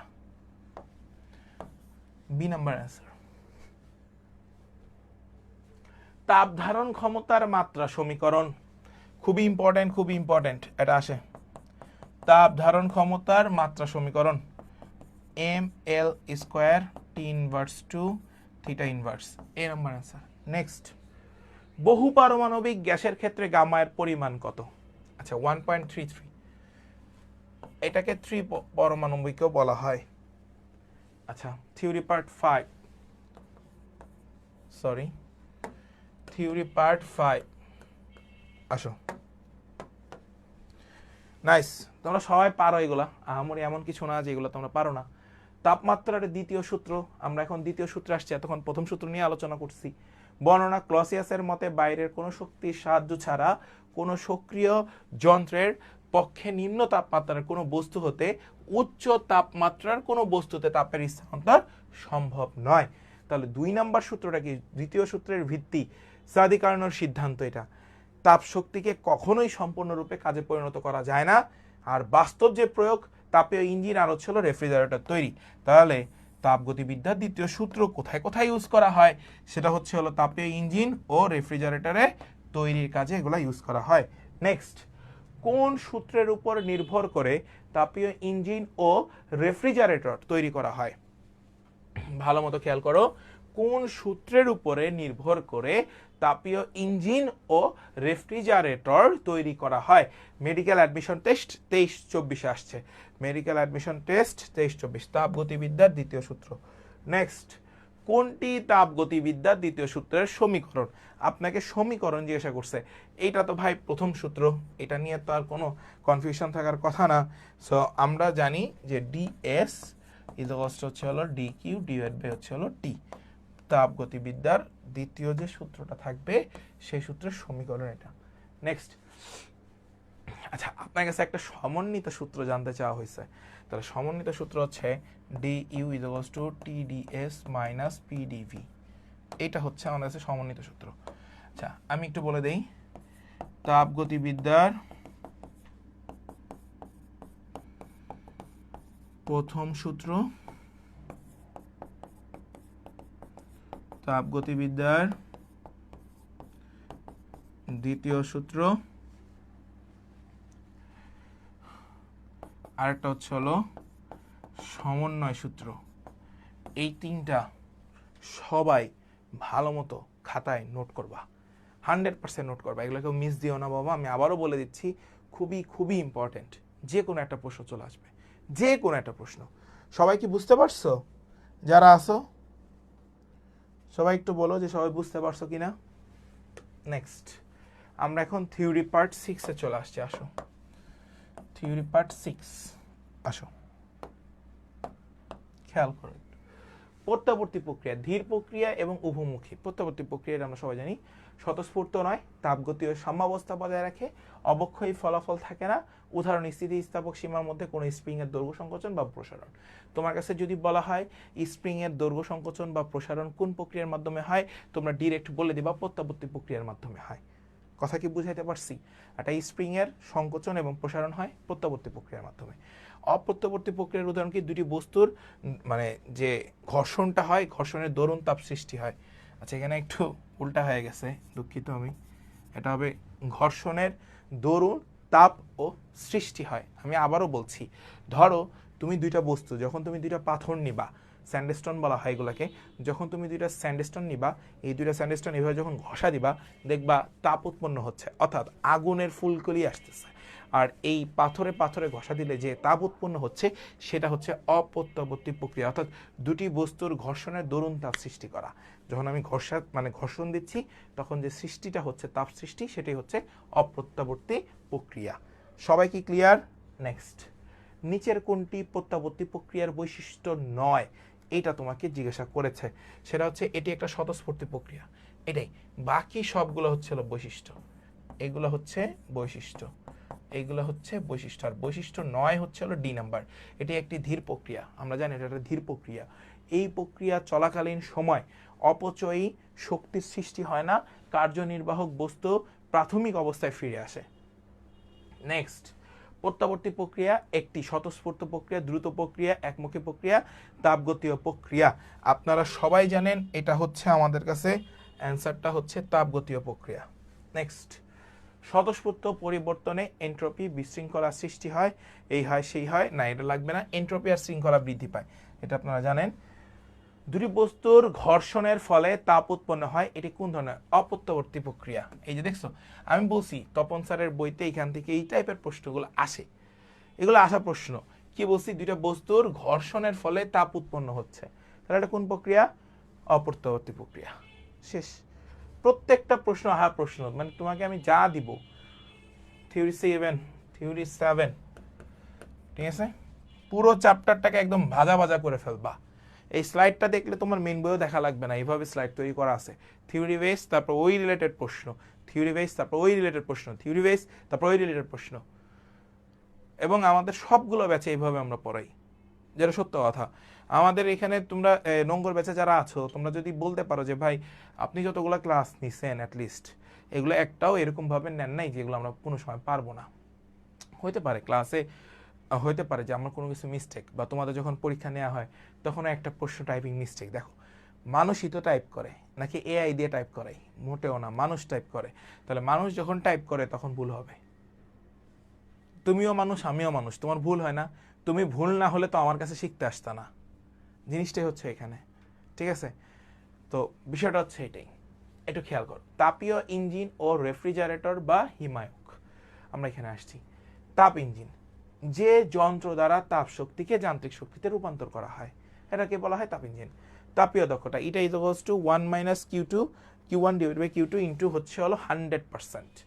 যদি কোনো তাপ ইঞ্জিন থেকে তাপ বর্জিত না হয় তবে ইঞ্জিনের ক্ষমতা 100%ই হয়। কার্নোর চক্র, ধাপসমূহ হচ্ছে সমষ্ণ প্রসারণ, তাপীয় রুদ্ধতাপীয় প্রসারণ, সমষ্ণ সংকোচন, রুদ্ধতাপীয় সংকোচন। কার্নো ইঞ্জিনের দক্ষতা এটা is equals to 1 minus T1 divide by T2 into হচ্ছে হলো 100%। Next, refrigerator. রেফ্রিজারেটরের নিম্ন তাপমাত্রার উৎস থেকে তাপ গ্রহণ করে, উচ্চ তাপমাত্রার উৎস বর্জন করে, যাকে বলা হয় হিমায়ন। এই হিমায়ন কাকে বলে? হিমায়ন কাকে বলে? তাপ গ্রহণ, উচ্চ তাপমাত্রার উৎসে তাপ বর্জন করতেছে, একে কি বলা হয়? হিমায়ন। এটা নিয়ে আমি আগেই পড়াইছি। ঢাকা ডেন্টালে আসছে 22-23, ডেন্টালে আসছে, ডেন্টাল অ্যাডমিশন টেস্টে আসছে 22-23। কার্নো চক্রের চতুর্থ ধাপে কি ঘটে, এইটা তোমাকে জিজ্ঞাসা করা হয়েছে। আরে বাবা রে বাবা, কার্ণচক্রের চতুর্থ ধাপে কি ঘটে, ভালো মতো দেখো। কার্ণচক্রের রুদ্রতাপীয় সংকোচন ঘটে। নেক্সট, কার্ণচক্রের প্রথম ধাপের ক্ষেত্রে নিচের কোনটি সঠিক? দেখো 4টা ধাপ থাকে, 1 2 3 4। তাহলে কার্ণচক্রের প্রথম ধাপের ক্ষেত্রে নিচের কোনটি সঠিক এটা জিজ্ঞাসা করছে। তাপমাত্রা স্থির থাকবে। একটি তাপ ইঞ্জিনের কর্মদক্ষতা হচ্ছে এটা ইকুয়ালস টু W/Q1। কার্ণচক্রের চতুর্থ ধাপে সিস্টেমের এনট্রপি কি হয় এটা তোমাকে জিজ্ঞাসা করছে। সিস্টেমের এনট্রপি আসলে অপরিবর্তিত থাকে। তাপকে নিম্ন তাপমাত্রা থেকে উচ্চ তাপমাত্রায় পাঠানোর প্রক্রিয়াকে কি বলা হয়? দেখছো, এই যে একটু আগে এটা বলে আসছিলাম, হিমায়ন বলা হয়। কি বলা হয় ভাইয়া বলো তো? হিমায়ন বলা হয়। তপন স্যারের বইতে আসছে। নেক্সট, একটি কার্ণচক্রের রুদ্ধতাপীয় প্রসারণ কয়টি? একটা কার্ণচক্রে রুদ্ধতাপীয় প্রসারণ কয়টি? একটা। এরপর আসো নেক্সট, প্রত্যাবর্তী প্রক্রিয়ায় এনট্রপির পরিবর্তন কত? প্রত্যাবর্তী প্রক্রিয়ায় এনট্রপির পরিবর্তন 0, এটাও দেখাইছি। অপ্রত্যাবর্তীতে আছে থিওরি 8, এনট্রপিতে আসছে। দেখো তোমরা যারা শর্ট সিলেবাস পড়ছো তোমরা এনট্রপি পড়ে আসো নাই, ঠিক আছে। এবার একটু আসো, রুদ্ধতাপীয় প্রক্রিয়ায় বস্তুর যে তাপীয় ধর্ম স্থির থাকে তাকে আমরা কি বলে থাকি? এনট্রপি বলে থাকি। এনট্রপি হচ্ছে সিস্টেমের বিশৃঙ্খলার তার মাপকাঠি। সিস্টেমের যে বিশৃঙ্খলা হবে তার মাপকাঠি হচ্ছে হলো এনট্রপি। বিশ্বের এনট্রপি ক্রমাগত বাড়ছে। এনট্রপি বৃদ্ধি পেলে বস্তু শৃঙ্খল অবস্থা হতে বিশৃঙ্খল অবস্থায় পরিণত হয়। এসআই একক জুল পার কেলভিন। এনট্রপির এসআই একক জুল পার কেলভিন। গ্যাসীয় অবস্থায় এনট্রপি কঠিন ও তরলের চেয়ে বেশি। গ্যাসীয় অবস্থায় এনট্রপি কঠিন ও তরলের চেয়ে বেশি। এই প্রত্যেকটা প্রশ্নই কিন্তু ইম্পর্টেন্ট, প্রত্যেকটা লাইন ইম্পর্টেন্ট। প্রত্যগামী প্রক্রিয়ায় এনট্রপি স্থির থাকে। প্রত্যাগামী প্রক্রিয়ায় এনট্রপি স্থির থাকে। অপ্রত্যাবর্তী প্রক্রিয়া আর অপ্রত্যাবর্তী প্রক্রিয়ায়, আমি আবারও বলছি, অপ্রত্যাবর্তী বা অপ্রত্যাগামী প্রক্রিয়ায় এনট্রপি বৃদ্ধি পায়। এই যেখানে যেগুলো আমি গোলমার্ক করে দিলাম, তোমাদের যখন ওয়েবসাইটে এই স্লাইডটা চলে যাবে, ক্লাস স্লাইডটা, ভাই প্রত্যেকটা জিনিস খাতা একটু সুন্দর করে লিখো, তোমার কাজে দিবে। সবাই একটু বলো তো যে সবাই এগুলো বুঝছো কিনা। এই প্রত্যেকটা জিনিস সবাই একটু বলো যে সবাই বুঝছো কিনা। তাহলে বুঝলে আমাকে একটু বলো যে ভাই আমরা বুঝছি সবাই।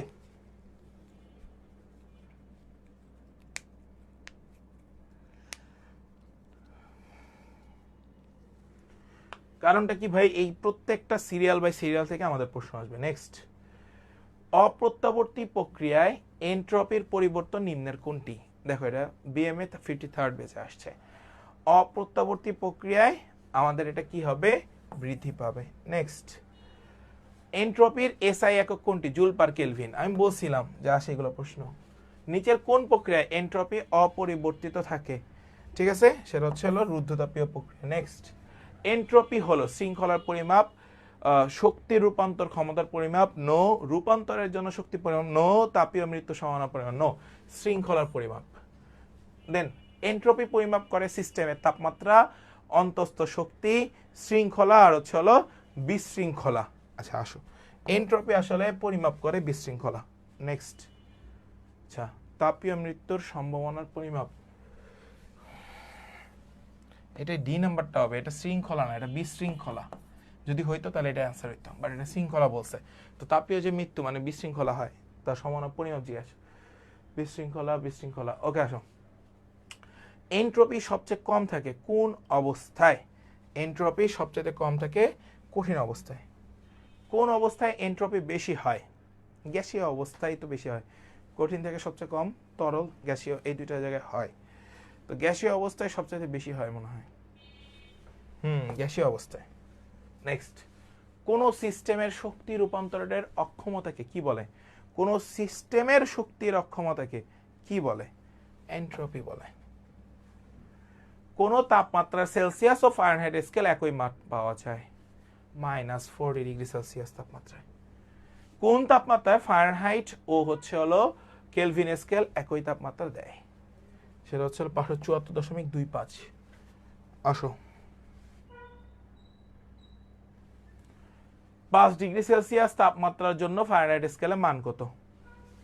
তাহলে F - 32 ডিভাইড বাই হচ্ছে হলো 9, এটা হচ্ছে হলো c/5। এখন c এর মান কত 5, তাহলে c এর মান যদি 5 হয় তাহলে 5/5, তাহলে f মাইনাস 32 এটা হচ্ছে হলো 9, তাহলে f is equals two 9 plus 32 এটা হচ্ছে হলো 42 41 ডিগ্রি কেলভিন। এই নাম্বার অ্যান্সার শেষ। যদি 2 ক্যালোরি তাপ সম্পূর্ণরূপে কাজে রূপান্তরিত হয় তবে কাজের পরিমাণ কত? 2 ক্যালোরি বলছে, তাহলে 1 calorie 2 calorie is equals to 2 into 4.2, তাহলে হচ্ছে হলো 8.4। D number answer. শোষিত তাপ ডেল কিউ ডেল ডাব্লিউ কোন সিস্টেমের অভ্যন্তরীণ শক্তি, del Q del U plus del W.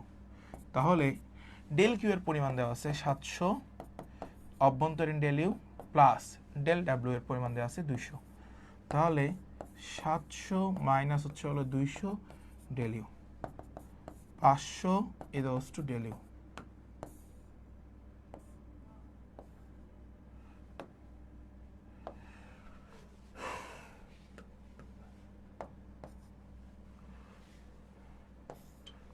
Answer শেষ।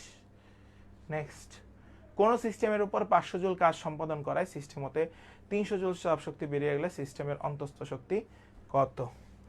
এটার অ্যান্সার হবে 200 জুল। করে নিবা, অভ্যন্তরীণ মানে ডেল ইউ বের করতে বলছে। Next, gamma is equals to 5/3 বলা হয়েছে, গামা ইজ ইকুয়ালস টু 5/3 বলা হয়েছে, গামা ইজ ইকুয়ালস টু 5/3 এর জন্য কোনটি সঠিক? ইসাক স্যারের প্রশ্ন, খুবই সুন্দর প্রশ্ন, মনে রাখবা। CV is equals to R divided by gamma minus 1, R divided by 5/3 minus 1, 3 লসাগু 5 minus 3 আর উপরে হচ্ছে হলো R, সো নিচে থাকবে 2 divided by 3 R। তাহলে আমরা এখানে লিখতে পারি R 3R divided by 2 is equals to হচ্ছে হলো CV is equals to 3/2R। Next, কোন গ্যাসের গামা 3/2 হলে তাহলে CV is equals to R divided by gamma minus 1, R divided by gamma মান 3/2 minus 1, so R divided by 2, 3 minus হচ্ছে হলো 2, তাহলে R into 2, তাহলে 2R, ডি নাম্বারটা 2R, CV is equals to 2R। 2R or 3R, 2R or 3R, 2R or 3R, 3/2 বলা হয়েছে। 2R answer, 2R, sorry, CV is equals to R divided by gamma minus 1, R divided by 3/2 minus 1, R into হচ্ছে হলো 2, so 2R CV। Next, 127 degree Celsius,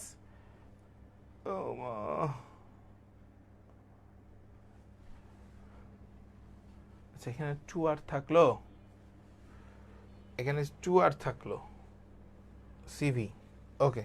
এবার একটু দেখো কোন গ্যাসের গামায়ের কোনটি সঠিক বলা হয়েছে। আচ্ছা আমরা একটু দেখি আসো, CP বাই হচ্ছে হলো CV, gamma is equals to 3/2, CP is equals to 3/2 into হচ্ছে হলো 2R is equals to হচ্ছে হলো 3R। এই অ্যান্সার হয় 3R।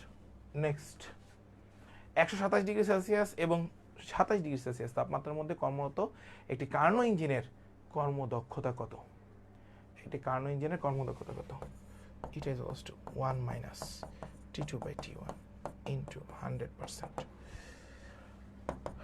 1 মাইনাস T2 এর পরিমাণ কত দেওয়া আছে? 27 হলো, এটা যদি যোগ করো তাহলে 300 আর হচ্ছে হলো 400 ইন্টু হচ্ছে হলো 100%, 400 মাইনাস হচ্ছে হলো 300, আচ্ছা এটা একবারে লিখি, 100 ডিভাইড বাই 400 ইন্টু হচ্ছে হলো 100%, হচ্ছে 100%। তাহলে এইটা আর এইটা কেটে দাও, থাকে 4, এইটা আর এটা কেটে দাও, থাকে 25, তাহলে হচ্ছে হলো 25%। অ্যান্সার বি, তপন স্যারের প্রশ্ন 25%। হ্যাঁ হ্যাঁ হ্যাঁ 3R করছি, 3R আসছে। নেক্সট 127 ডিগ্রি আর হচ্ছে হলো 427 ডিগ্রি আছে, তাহলে একই জিনিস, এটা is equals to 1 minus T2 by হচ্ছে হলো T1 ইন্টু হচ্ছে হলো 100%। একটা জিনিস একটু হোল্ড করো ভাইয়া, আমি তোমাদেরকে একটা জায়গায় একটা জিনিস আমাদের টাইপিং একটু ভুল ছিল, সেটা আমি একটু ক্লিয়ার করে দিচ্ছি। এই যে এখানটাতে এখানে T1, okay.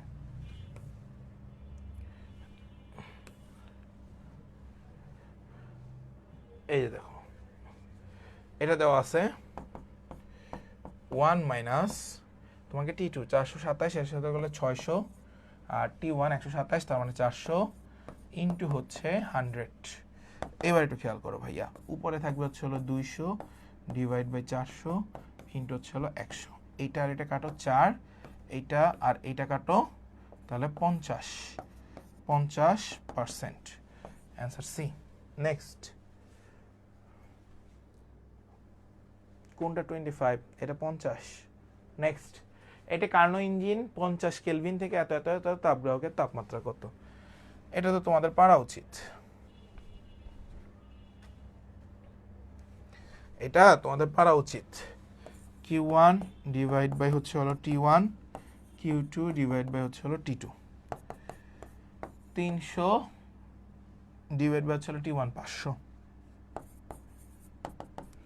225 divide by T2, তাহলে T2 ইজ ইকুয়ালস টু আমরা যেটা পাবো 375 কেলভিন। নেক্সট 20 ডিগ্রি সেলসিয়াস এবং 100 ডিগ্রি সেলসিয়াস তাপমাত্রা দ্বয়ের মধ্যে কার্যরত একটি ইঞ্জিনের দক্ষতা কত হবে, এটা তোমাকে জিজ্ঞাসা করেছে। আচ্ছা আসো, এটা is equals to 1 minus T2 by T1 into হচ্ছে হলো 100%। যেহেতু দক্ষতা বলছে আমরা আর পার্সেন্টে আনলাম না। এখানে তুমি যেটা পাবা 373, 100 আছে 373 T1, তাহলে 373 মাইনাস হচ্ছে হলো 293, তার মানে 80 ডিভাইড বাই হচ্ছে হলো 373। 80 ডিভাইড বাই 373 মানে 0.214 আসবে। বি নাম্বার আছে, ক্যালকুলেটর ইউজ করো আর কি। শেষ লাস্ট কোশ্চেন, একদমই লাস্ট কোশ্চেন আজকে, তাহলে আমি শেষ করে দিই। একটি কার্নো ইঞ্জিনের দক্ষতা 60%, ইঞ্জিনের তাপ উৎসের তাপমাত্রা 450 কেলভিন, তোমার কাছে তাপগ্রাহকের তাপমাত্রা কত? 1 মাইনাস T2 বাই হচ্ছে হলো T1, এটার পরিমাণ 0.6, 1 minus T2 divide by 450 kelvin আছে, তাহলে 450 রাখবা যেহেতু কেলভিনেই আছে। তাহলে আমি এখানে যেটা পাবো T2 divide by 450, 1 minus 0.6 0.4, so T2 is equals to 0.4 into হচ্ছে হলো 450, 180 কেলভিন, 180 কেলভিন। শেষ। 450 থেকে 273 বাদ দাও, তাহলে তো হয়ে যায়। আচ্ছা, এইটার সাথে তুমি যা পাবা ওইটা থেকে জাস্ট বিয়োগ করে দাও, শেষ। আচ্ছা, যারা আসো লাইভে সবাই আমাকে একটু জানাও যে সবার এটা ক্লিয়ার হয়েছে কিনা, পুরো লেকচারটা ক্লিয়ার হয়েছে কিনা। আমি প্রত্যেকটা ম্যাথ করাই দিছি, একটাও হোম ট্যাক্স রাখি নাই, সব করাই দিছি সব। এই বাচ্চা কাচ্চারা সবাই একটু জানাও যে সবাই এটা ক্লিয়ার হয়েছে কিনা। 180 কেলভিন, হ্যাঁ।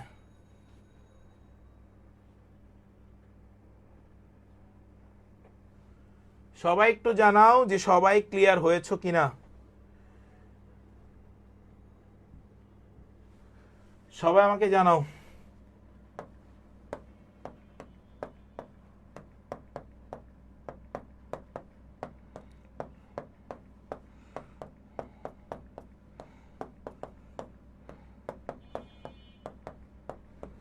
সবাই সবাই বলো, যারা আসো সবাই আমাকে একটু জানাও পুরো ক্লাসটা ক্লিয়ার হয়েছে কিনা, দ্রুত জানাবা।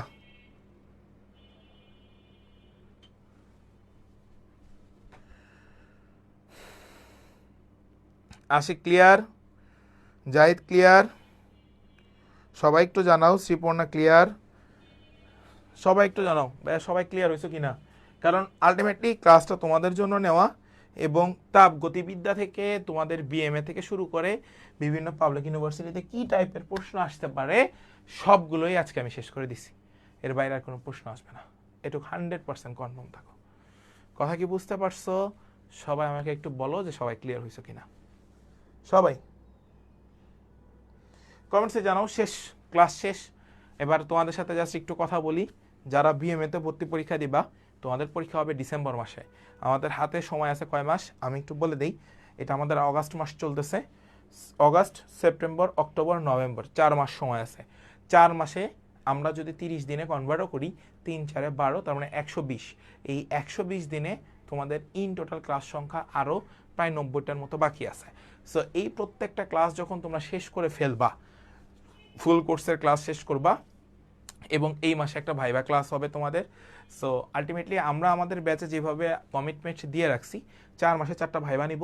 এই 4 মাসে তোমরা টোটালি 4টা ভাইবা দিবা। এই 4টা ভাইবার মাধ্যমে তুমি তোমার মেরিন সম্পর্কে যতগুলো ঝামেলা আছে সব শেষ করে ফেলবা।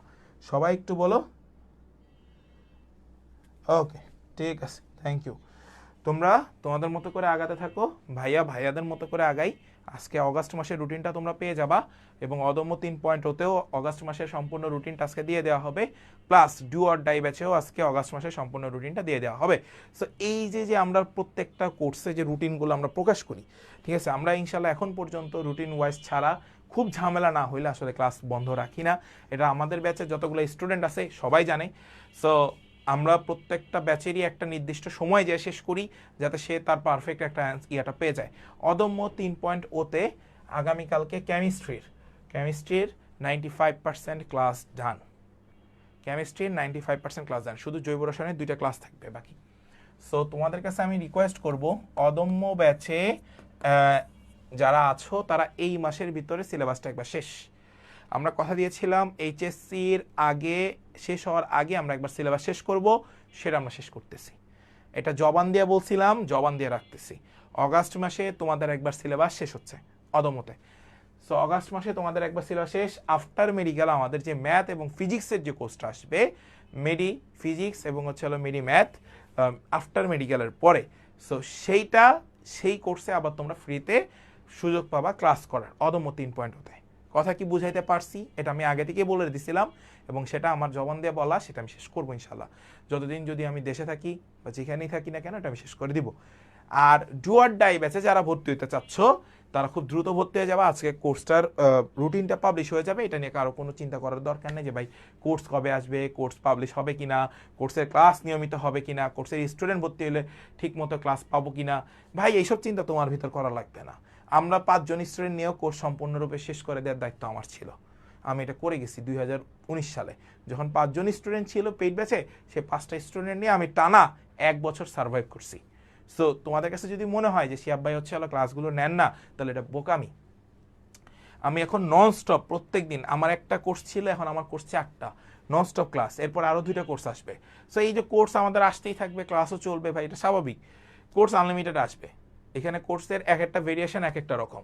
আমরা চেষ্টা করি যে স্টুডেন্টগুলো যাতে প্রত্যেকটা কোর্সের রেগুলারিটি মেনটেন করে, আর কিচ্ছু না। ঠিক আছে ভাই? নোংরে বাংলা ইংরেজি কি কবে থেকে শুরু হবে? ঠিক আছে ভাইবা কোন টপিক থেকে কোশ্চেন হবে, এইটা তো ভাই বলা যাবে না যে ভাইবা কোন টপিক থেকে হবে। ভাইবার একটা নিয়মাবলী থাকবে, তোমরা তোমাদের মতো করে ভাইবার একটা প্রিপারেশন নিবা যে ভাই এখানে কোনো টপিক নেই, তুমি যা পড়ছো এর ভিতরেই হবে। ঠিক আছে, তুমি যা পড়েছো এর ভিতরেই ভাইবা হবে। কারণ ভাইবা বলতে যে শুধুমাত্র পড়াশোনার ভাইবা জিনিসটা এরকম না, মেরিনের ভাইবা একটু ভিন্ন হয়। সো তোমরা এখানে একজন ক্যাপ্টেন স্যার তোমাদের ভাইবা নিবে। ঠিক আছে, তোমরা মনে করতেছো যে ভাইয়া দেখেছে অনলাইনে ভর্তি হয়েছি, ভাইয়া পড়ে সাস্টে, কিন্তু ভাইয়া পড়াচ্ছে মেরিন একাডেমির।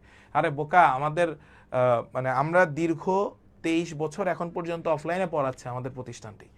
সো ওদের হিসাবটা তো ওই জায়গায়, এত এত হাজার হাজার ক্যাপ্টেন তৈরি করে দিছে। তোমাদের কি মনে হয় 4টা ভাইবা 4টা ক্যাপ্টেন দিয়ে নিব? টেনশন করো না। ঠিক আছে, এইটুকু ইয়া আছে আমাদের কাছে, সাপোর্টটুকু আছে বিধায় আমরা আসলে বাংলাদেশ মেরিন একাডেমির কোর্স লঞ্চ করি, মানে কোর্সটা শুরু করি বা কোর্সটা আমরা পড়াচ্ছি। ঠিক আছে, সো 4 জন ক্যাপ্টেন যখন 4টা ভাইবা নিবে, তখন তুমি মূলত রিটার্নের পরে যে ভাইবাটা হবে তার 50% ডান। সো সেভাবে আমরা যাবো। নোংর ব্যাচের বাংলা ইংরেজিকে কবে থেকে শুরু হবে? আজকে রুটিন দেই, রুটিনে তোমরা পাবা। তবে বাংলা আর হচ্ছে হলো জিকে, এই 2টা ক্লাস তোমাদেরকে হচ্ছে হলো সেপ্টেম্বর থেকে টানা ক্লাস যাবে। তার আগে আমি একটু আগাই নিই, এটা আমার দায়িত্ব। আমি আমার ম্যাথ ফিজিক্স একটু আগাই নিচ্ছি, বাংলা আর হচ্ছে হলো জিকেটা আগামী মাস থেকে অর্থাৎ সেপ্টেম্বর মাস থেকে তোমাদের একটা ম্যারাথন যাবে। ইংলিশ এই মাসে তোমরা 3টে ক্লাস পাবা, ঠিক আছে? ইংলিশ এই মাসেই তোমরা 3টা ক্লাস পেয়ে যাবা, এটা নিয়ে ভয়ের কিছু নাই। সো এই যে বিষয়গুলো, তবে বাংলার জিকে এই মাসে একটা একটা পাবা, বাট আগামী মাস থেকে তোমরা একটু বেশি বেশি পাবা। কারণ এই মাসে যদি আমি বাংলার জিকে ধরি, তাহলে যারা আমাদের 25 ব্যাচের স্টুডেন্ট তারা আসলে আমাদেরকে বকা দিবে যে ভাই আপনি তো কথা দিয়েছিলেন 25 ব্যাচের স্টুডেন্টের জন্য একটু অপেক্ষা করবেন। সো এইচএসসির যারা আছে তাদের জন্য একটু সময় অপেক্ষা করো, তারা আসুক, দেন আমরা একটা ম্যারাথন রান দিব। এই মাসে একটু ক্লাসটা একটু কম থাকবে কারণ ওদের পরীক্ষা চলবে, ঠিক আছে? সো আর কারো কোনো প্রশ্ন থাকলে আমাকে বলতে পারো। আর আর হচ্ছে হলো কোন টপিক থেকে কোশ্চেন হবে এগুলো তো বলে দিয়েছি, আর কোনো কিছু বলার নাই। সো সব বিষয়াদি নিয়ে আমি কথা বলে ফেলছি। আর ঢাকা সেন্ট্রালের যে ক্যাপসুল ফাইল সেটা নিয়ে আমি পরে কথা বলবো, এখন না। So tata, bye bye. যারা বিএমএতে আসো, কালকে তোমাদের কালকে না আগামী পরশুদিন তোমাদের তাপগতিবিদ্যার উপর পরীক্ষা হবে। অর্থাৎ অর্থাৎ আজকে 2 তারিখ, তোমাদের পরীক্ষাটা হবে আগামী 4 এটাকে 8 মাস, তাই না? 8 আর হচ্ছে হলো 25, হ্যাঁ এটার উপরে পরীক্ষাটা হবে। তাপগতিবিদ্যার উপরে 4 তারিখ পরীক্ষা হবে। আজকে এই পর্যন্তই। সবাই ভালো থাকো, সুস্থ থাকো, নেক্সট ক্লাসের অপেক্ষা করো। টাটা।